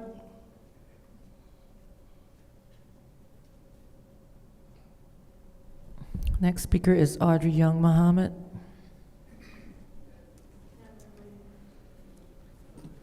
Alrighty, yep, I'm Audrey Young Muhammad from the 2nd Ward. I'm going to start off by talking about the abuse of power, abuse of authority. We've seen greatly put it into place today, especially with even the signing in for the meetings. and then not being accepted, an illegal meeting being called when there wasn't even a quorum here. I'm sure this will be twisted up by the 7, because she always twists up anything that anybody say. The abuse of authority with putting out a spectator, a person that's here in the audience, a new citizen of the city of Flint, because they came in and they asked a question when it was asked that the meeting be at ease. I think it wasn't, he just asked about what did that mean? And then put him out by the Flint City Police Department. There's been corruption there for years. It ain't just started. Been put out because he came in with a bullhorn, but yet and still you allow council members to come in with their guns and then publicly state that they came in with guns against citizens who was here because they felt like their life was threatened and the person wasn't even present. So that's an abuse of authority. We got to stop that. You all are weaponizing the police against the citizens of Flint when they are supposed to be here to adhere and protect the citizens. You got some standing back there now that want to come out against us. Then the spectator downstairs, he told if he come inside of the city hall building, period, they were going to arrest him. So he's standing outside the building. You talk about abuse of authority. The summer jobs, abuse of authority. You got children who worked. I had a mom call me, said that her child worked and didn't get paid for all the hours that they worked last year. So I asked her to please call down here and take up that down here with the city, because that's abuse of authority. This child came in to learn life skills so that she could be able to go and get gainful employment, but yet was abused by not being paid for all of her hours of service. We ain't gonna even start talking about the water. This farce of trying to make sure, okay, we're gonna give water to try to balance out the fund, when that should have been done. You done caused so much stress on the citizens by the citizens having to be stressed about water accountability, water bills being paid, and you know the water still ain't clean. You got people calling in and asking, is the water clean? We just had a whole forum on Friday. Thank you, Miss Tanya Burns, Councilwoman from the 6th Ward, and Jerry Winfrey Carter, Councilwoman from the 5th Ward, for coming out and hearing the concerns from the citizens of Flint who wanted to know, where is our money? Why is the water still not clean, and the water quality and the things that they can see that is not happening from here in the city of Flint? Thank you all once again. All right. Next speaker, Madam Clerk.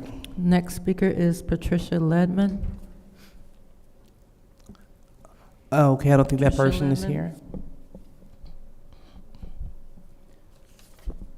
Next speaker is Kawana Mack. All right, I don't think Ms. Mack is in attendance as well.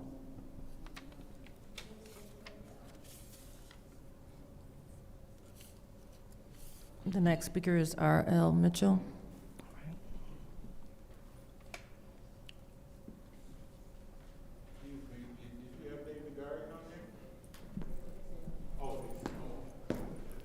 Hello, I'm R.L. Mitchell. About the heroes in Flint. A little while ago, they come up, they wanted to be recognized, but nobody acted like they didn't want to recognize them because the Ward 1 didn't want to, and then they all of a sudden they got recognized because, but then they didn't show their certificates. They just fresh on the port. They saved people's lives like this Saturday. The street was booming with firemen all through the streets and policemen, and the firemen chased.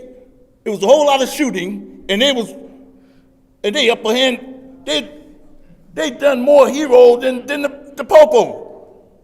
And because Sunday morning I was waiting on the bus to go to the Sunday school, the church, and one of the firemen come. Man, I see you every Sunday sitting on this corner. He said, where you going? The church. He said, get in my truck.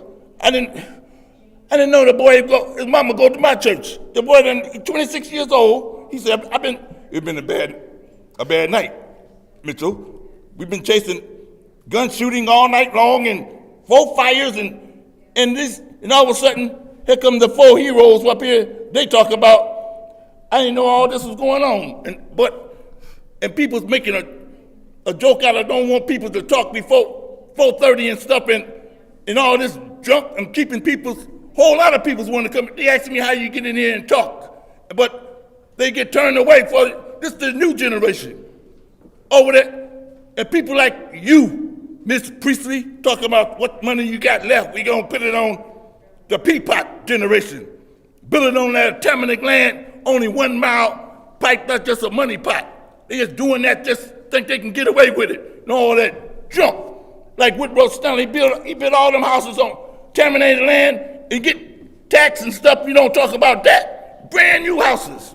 Or there were Humpty Dumpty's Stowe Act from St. John to where white people used to live. They didn't like no darkies over there on Hamilton Street. Where how many brothers at? Why don't you tear down that Brown? How many brothers and build a new one right there right across the street from their church? They didn't want black people to come through their Jewish church. It was to build the bells still worth a whole lot of money. And they ain't tore that down yet. And Jane P. Cole, the paint department right across the river from where you live at. You can just look over that paint department. They ain't just took the building up and they ain't must dig in that ground yet. That polluted pink DuPont. Yeah, I just live on take that. All right. That. So, next public speaker, Madam Clerk. The next speaker is Doug Matthews.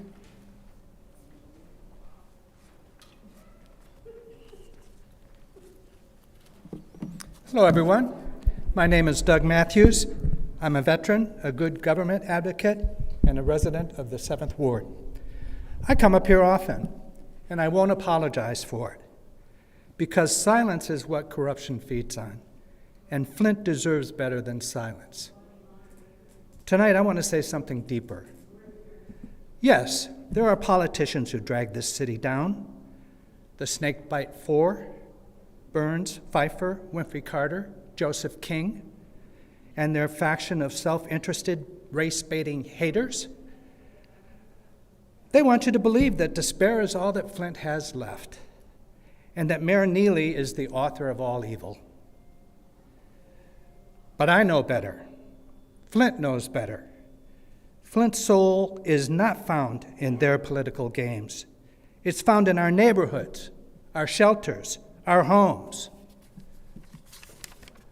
It's found in the Genesee County Animal Shelter, where a broken dog named Smoke waited, and where many hundreds of you cried, shared, and proved Flint still has a heart.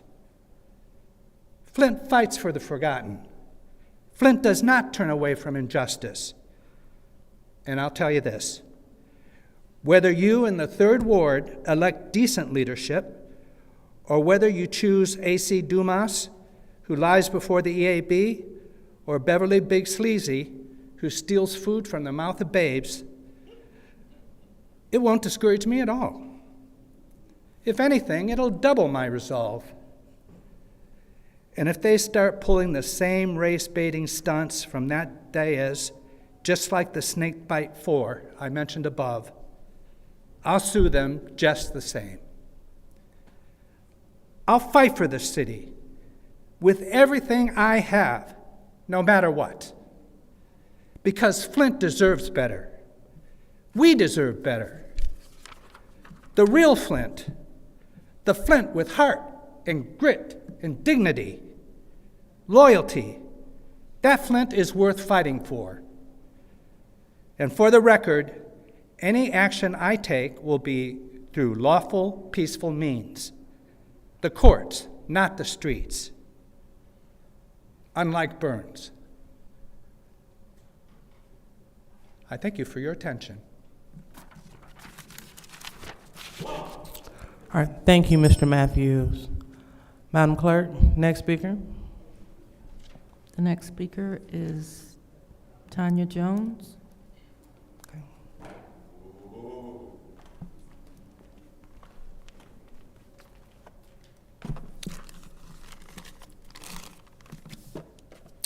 Hello, I'm Tanya Jones, and I'm here. I can't even vote in Flint, in the city of Flint. I'm here, I have an autistic son, which I have 3 adults, children, they're 30, well, I don't need to know their ages. They're all in their 30s, and I'm advocating for my son that's autistic.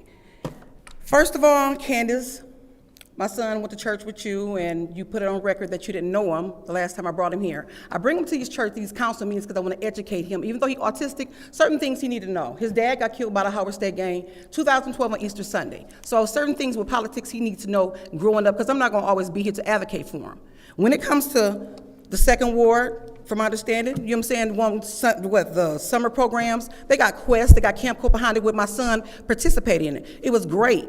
So I'm saying the same way you work hard to get the money for your church, work hard for this opiate. If the opiate crisis is real, when they say Narcan, it don't take one of these boxes. Sometimes it takes 4, 5, 6.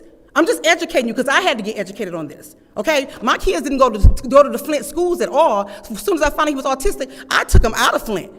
Okay, so my thing is I love everything about Flint. I'm not going nowhere since he brought my attention to this system that is broken, so broken. And another thing, my father is the chairperson of Black Lives Matter. So the same way he walked here and protest for Black Lives Matter, I'm advocating for my son. So this is all I want to say. Y'all got a lot of stuff going on here. I had wrote a list. He had a bullhorn and got walked out today. That could be me, because I'm very voiceful. Because I guess what? I'm not an angry black woman. I'm an angry mother. Because all I got, my kids. Okay, that's what matters to me. And this, what y'all doing around here, is so broken. I'm realizing I can't even vote. I'm not even in the city of Flint. I own housing. I own housing in your ward. So I sit back I watch everything. So I don't have no horse in this race. But if I'm a mother, I raise my kids to the best of my ability. But if you want to be a preacher, if you want to be a teacher, my son, his teacher, Miss Armstrong, the best autism teacher there is. So if you sit in that chair, you're supposed to do what's best for the people. I'm doing what's best for my child. Just try to not have 6 feet under or dead. So I'm gonna keep coming here, and I might seem angry. I'm gonna start calming down, go see my psychiatrist and all that, because I'm not going nowhere. The system is broken here, though. We all need God, so I'm going to stop right here, 32. Have a nice day. All right, thank you. Next speaker, Madam Clerk. The next speaker is David Garden. Hello, my name is David Garden. I'm just here today to talk about Flint housing, low-income housing, how you have a person that works for the Flint housing. She's been in the Flint house for 14 years. And you guys know her, Ms. Geraldine Redmond.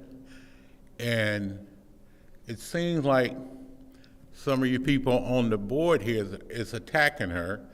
And the only reason you're attacking her is because you're trying to get to the mayor. And that's wrong.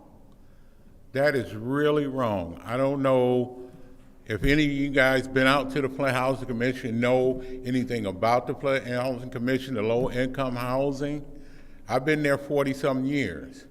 So I know the EDs, the directors, and everybody that's been coming through there. And the people that's putting that story out about her, if anything you should do, you should check the ones who put all the information out there on her. She works diligently for the Flint Housing Commission. Doesn't get a check. She doesn't get paid for it. This is all volunteer. She lives out there and she works with the tenants. She works with the maintenance people, everybody out there.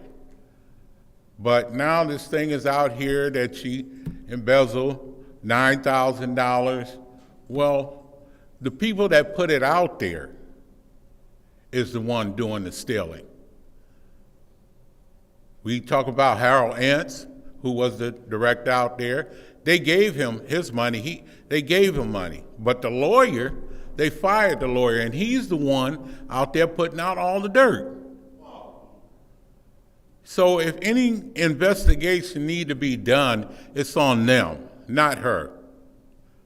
She agreed to pay the money back. I don't know why, because she did annuals every year for every director out there, and they have to cut the check to her.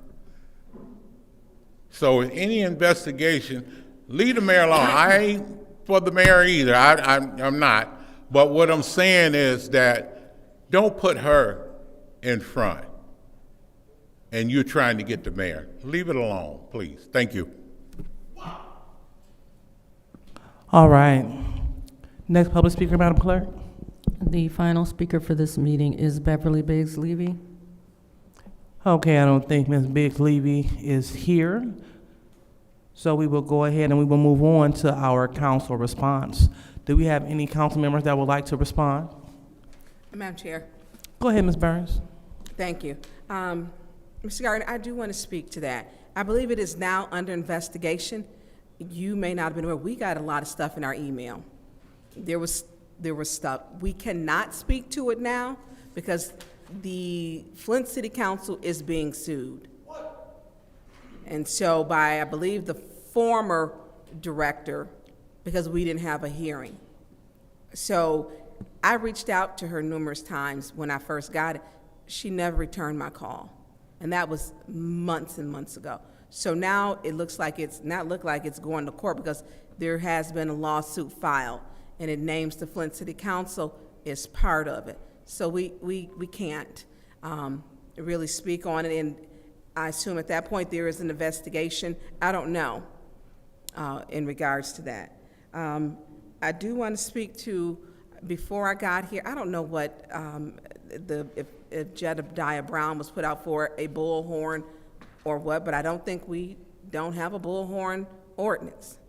I mean, if we at ease means we're at break. It doesn't mean there's no set of rules that states for everyone in these council chambers, you gotta be sitting down, you can't talk, you can't move around.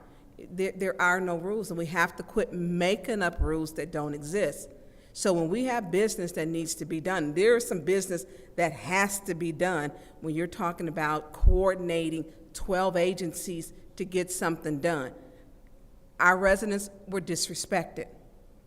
They're disrespected by our council members. We work for them. And business does not want to come here, and it's not because of all the council members.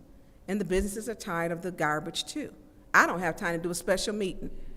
And it's the only reason why I stayed, because I have family members that are in the hospital. So this council needs to start serving the people and stop serving themselves. It's just not right. All right. Do we have anyone else that would like to respond during council response? Madam Chair. Go ahead, Ms. Priestley. I just want to talk about Geraldine's work for the residents, because you're in the same, I can never remember the names, but Centerview, and I have 2 Housing Commission properties in my ward.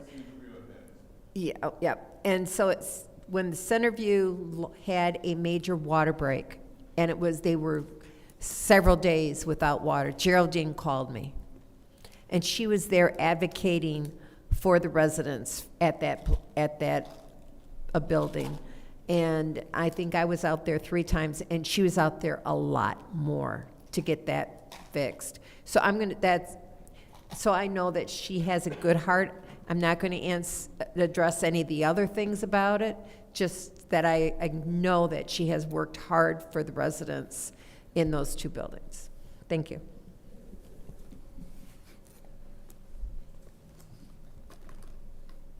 Okay, thank you so much, Ms. Priestley.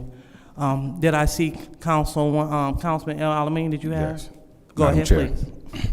I would like to speak to what Mr. Dave had mentioned. He's actually correct without going too far into it, as what colleague had mentioned, we in litigation. But I was over at Flint Housing when the suspensions and things were taking place on the executive director and his whole administrative team were being investigated. So it's kind of ironic that, you know, they are coming at Ms. Redmond at this particular time when they were all let go. If they knew these things prior, then it seemed like this stuff should have been brought up a long time ago. And also, they have failed, no one's meant talking about the little baby that died over there and how the neglect of securing that window and trying to cover that story up, they're not speaking to that, but they're trying to come sue someone. So we need to address, that wasn't the only bait, that was the only one the public learned about. It was one prior 2 months to that fell out of the Aldridge Place window that they covered up. And when individuals like myself and Ms. Redmond started speaking on it, all of a sudden these things are starting to come out and say this and that and so forth. So I hope that everyone really do their due diligence and let the courts go through the process. But I do concur with Mr. Day said. It's mighty ironic. All of a sudden they want to say these things and try to bring people to court when they themselves are not straight on everything or telling the public everything. Thank you. Thank you.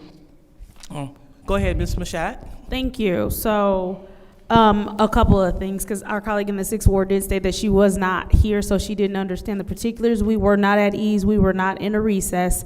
He was not put out because of a bullhorn. He actually approached the podium and was speaking, and we were not having public speaking. He was asked to sit down by the chief of police. The chief of police actually asked him to sit down, and he refused to sit down. And so the chief asked him again, he refused again, and so then the chief told him he needed to leave the meeting. So it had nothing to do with a bullhorn. We weren't at ease. We weren't at recess. We were actually sitting here waiting for our colleagues to come back to the meeting so that we could have the meeting. Another thing, I do want to correct on the record, and she's gone already, Miss Tanya. When she was talking about her son and last time she was here, and I said I did not know who her son was, that is still accurate. I did not know who her son was, but then when I went back there and talked to her and she showed me a picture of him, I am well aware of who her son is, so she is actually correct. I do know who her son is. Her son and I do attend the same church, so she is correct in that. I just wanted to make sure I put that out there for the record. And I believe Audrey Muhammad, she's already gone, but as long as she knows it was coming, I want everybody to be clear. Rule 29.3, members of the public who wish to address the city council or its committees must register before the meeting begins. A box will be placed at the entrance of the council chambers for collection for registration. No additional speaker slips will be accepted after the meeting begins. Once the meeting begins, once the gavel is hit. A quorum does not decide the beginning of the meeting, it decides the beginning of the business. So once that gavel is hit, that is the beginning of the meeting. That is the time when speaker slips are done. So, everybody that seems to be confused or would like to rewrite history or rewrite rules, the rule is when the meeting begins. Quorum does not mean the beginning of a meeting. As a matter of fact, in order to establish the fact that you have 5 people here, you need the meeting to begin. Otherwise, it's just 5 people sitting here. Thank you. All right, so seeing that there's no one else, I'll go ahead and take my allotted time. Just want to speak, for one, to our heroes, Christopher Smith, Angel Hunter, Jalen Washington. Although we could not honor them during the council members because we have council members that refuse to take their seats, we are happy that we were able to do so. They are real-life superheroes. Next, I want to encourage residents to peruse the rules in the charter for further understanding of how the city council functions. Everything could be found, again, in our council rules and charter, and if you would like a copy, please refer to the clerk. Next, as we look to investigate the Housing Commission, I'm totally not against it. However, first we must start with the Ethics and Accountability Board.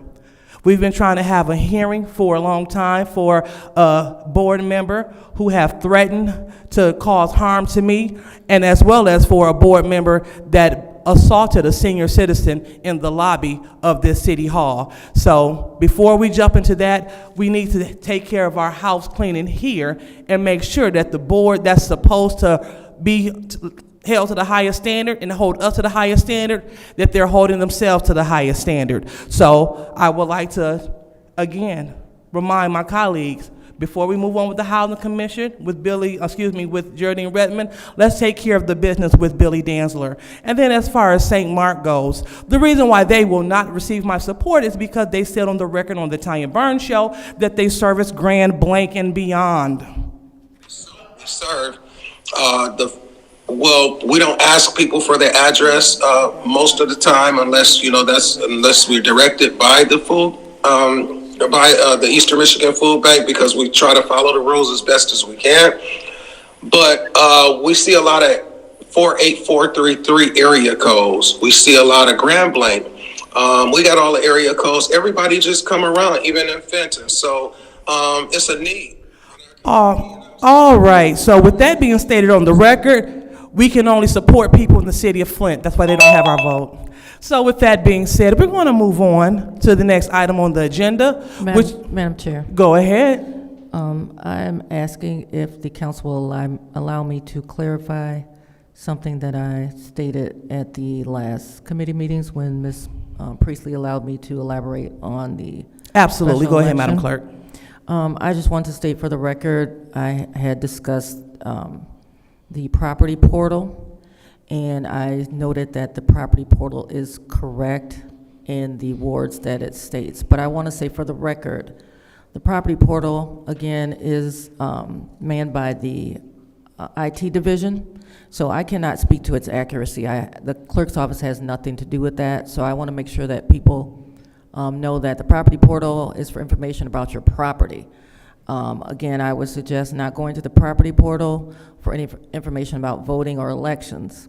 And I also mentioned MVIC without really stating what that is. That's the Michigan Voter Information Center. That is on the Secretary of State's website, and that is where your current and proper voter information will be located. So again, you can go to MVIC, Michigan Voter Information Center, on the Secretary of State website, or call the council office for your voter information. And one other thing I wanted to clarify is the voter registration cards. The voter registration cards that were mailed out in early 2024 were due to precinct consolidations. So the wards did not change. Those were changed in 2022, but in early 2024, we did consolidate precincts. Point of order. What is your point? Can we get you to cut your phone off after you just slandered a pastor? I just heard your phone. Can you put your phone on mute, please? As I chair the meeting, I would do the same thing. Go ahead, Madam Yes, Clerk. so I just wanted to clarify that those voter registration cards that were sent out early last year, 2024, and again, later on last year, were due to precinct consolidations, so those were for location changes for where you might be voting. So it did not have anything to do with the ward changes that were done in 2022.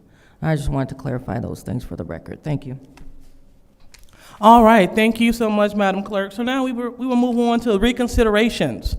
So what is the pleasure of the body for the reallocation of ARPA funds for Youth Arts Unlocked? Madam Chair.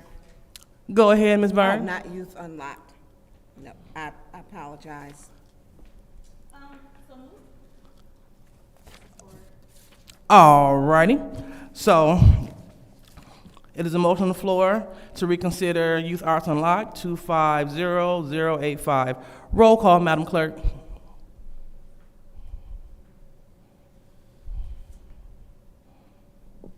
Ms. Burns? No. Ms. Mashat? Yes.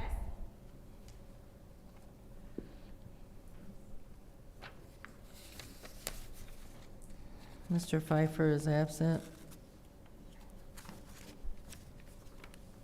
Mr. Jarrett is absent. Mr. Alamin? Dr. Lewis? Yes. Ms. Priestley? Yes. Ms. Winfrey Carter is absent. The vote is 4 yes, 1 no. The vote is 4 yes, 1 no. The reallocation of ARPA funds for Youth Arts Unlocked, it fails reconsideration. So now we're on to the reallocation of ARPA funds for St. Mark Missionary Baptist Church. Madam Chair. Go ahead.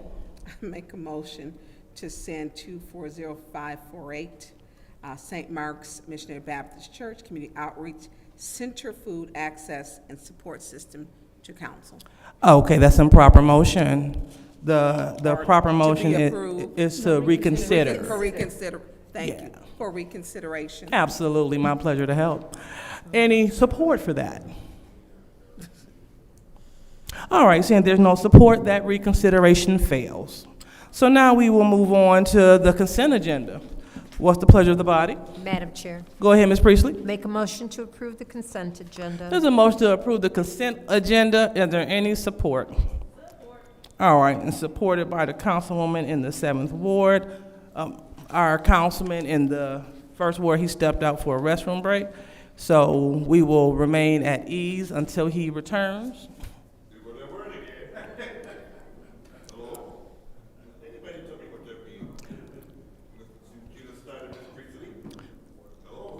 Yeah, Mr. Mitchell, it means warning if you keep yelling out. So let's stop yelling out.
All right. So we are looking to vote to pass the consent agenda with any separations, and that also includes the presentation of minutes. Roll call, Madam Clerk. With any corrections for the minutes. That's part of the consent agenda. Ms. Mashat.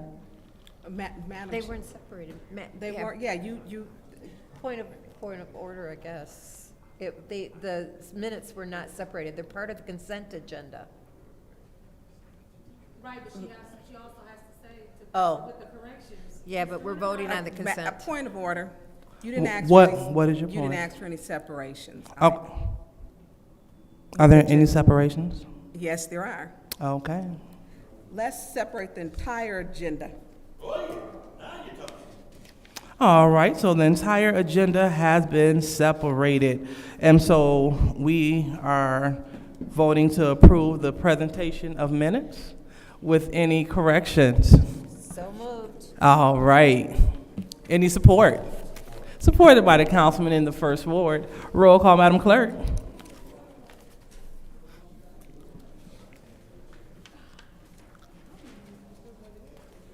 Ms. Mashat.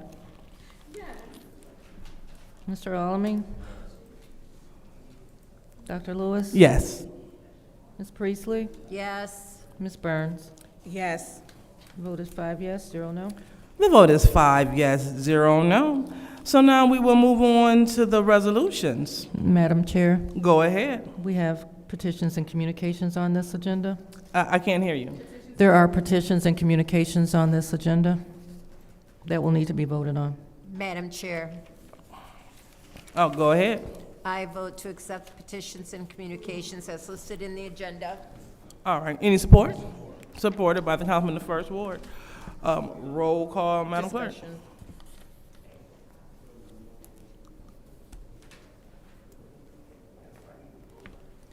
Mr. Alamin? Dr. Lewis? Yes. Ms. Priestley? Yes. Ms. Burns? Yes. Ms. Mashat?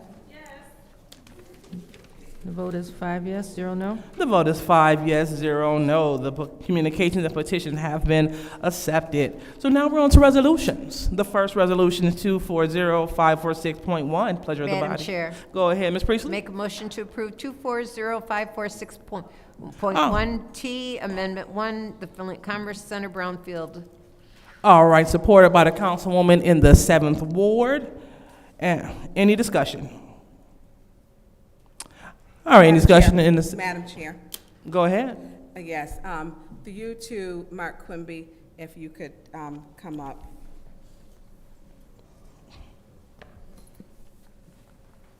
So this is the last part of your approval, correct? We've had your hearing. Yes, for the And so- local approval, yes. And so what was your timeline, and why this was so important? Yeah, it's really important because we have to have this local process completed for the state process to also complete, and we are working with the MEDC, the Michigan Economic Development Corporation, to try to get to the MSF board for approval in June, and for that to happen, they have to have all their paperwork lined up in May, and so this getting this approved at this date is really important to us.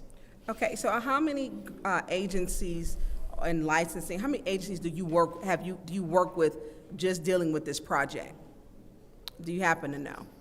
You want a number or you want the names? Whichever one.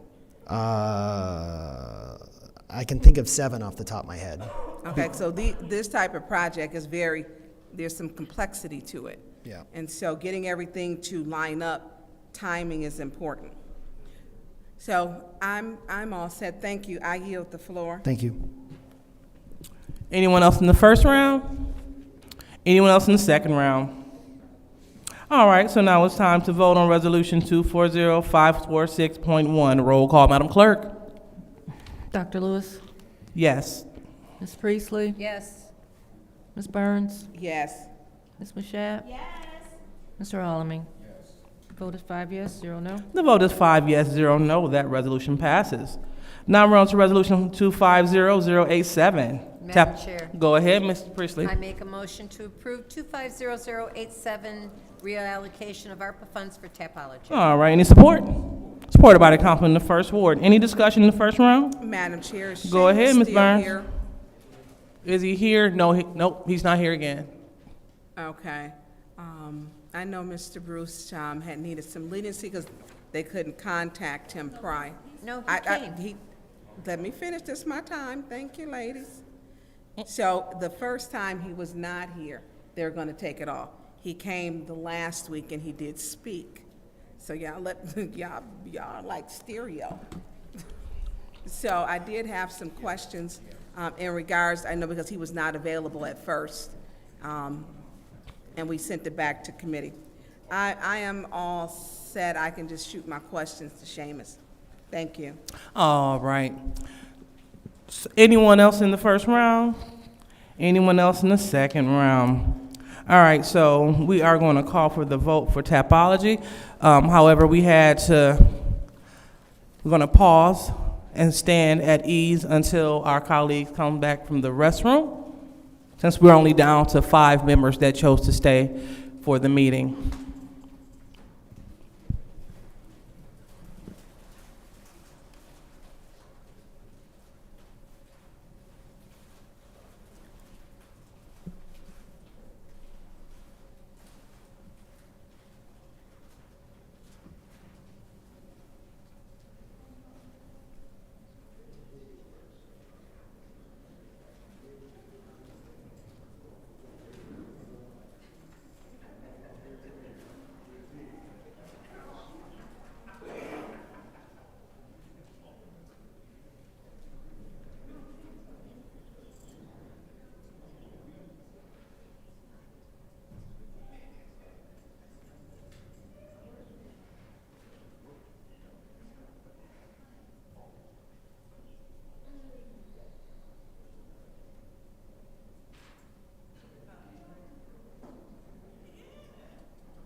All right.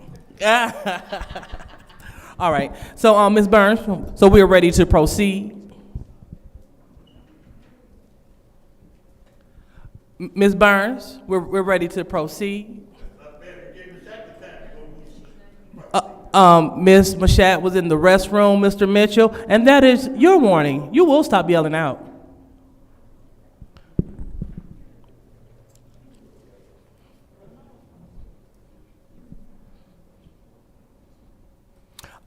All right, Ms. Burns, we're trying to proceed. We can call Mr. Arnold up if need be. We are requesting that you please take your seat so we can proceed with the meeting. What should I do?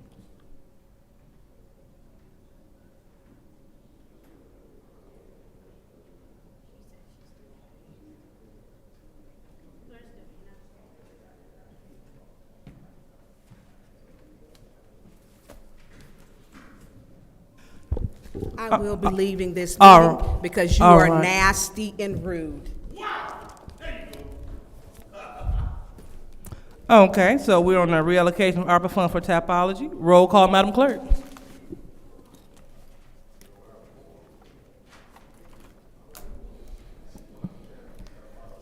Ms. Priestley? Ms. Burns is not in. Ms. Mashat? Yes. Mr. Alamin? Dr. Lewis? Yes. The vote is 4 yes, 0 no. The vote is 4 yes, 0 no, so that is not sufficient vote for a quorum.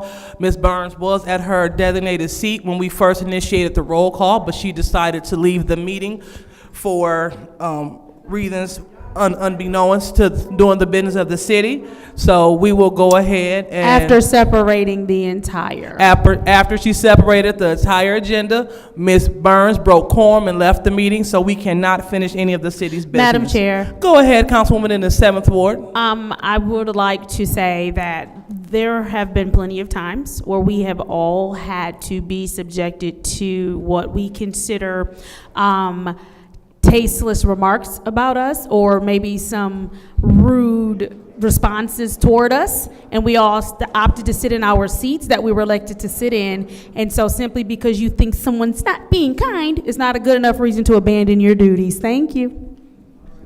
Thank you. And I do apologize for administration for staying the extra time for no business to be handled. So with that being said, after she separated the entire agenda. So we will go ahead and we will call this meeting dismissed at 7:59. Have a great evening, everyone.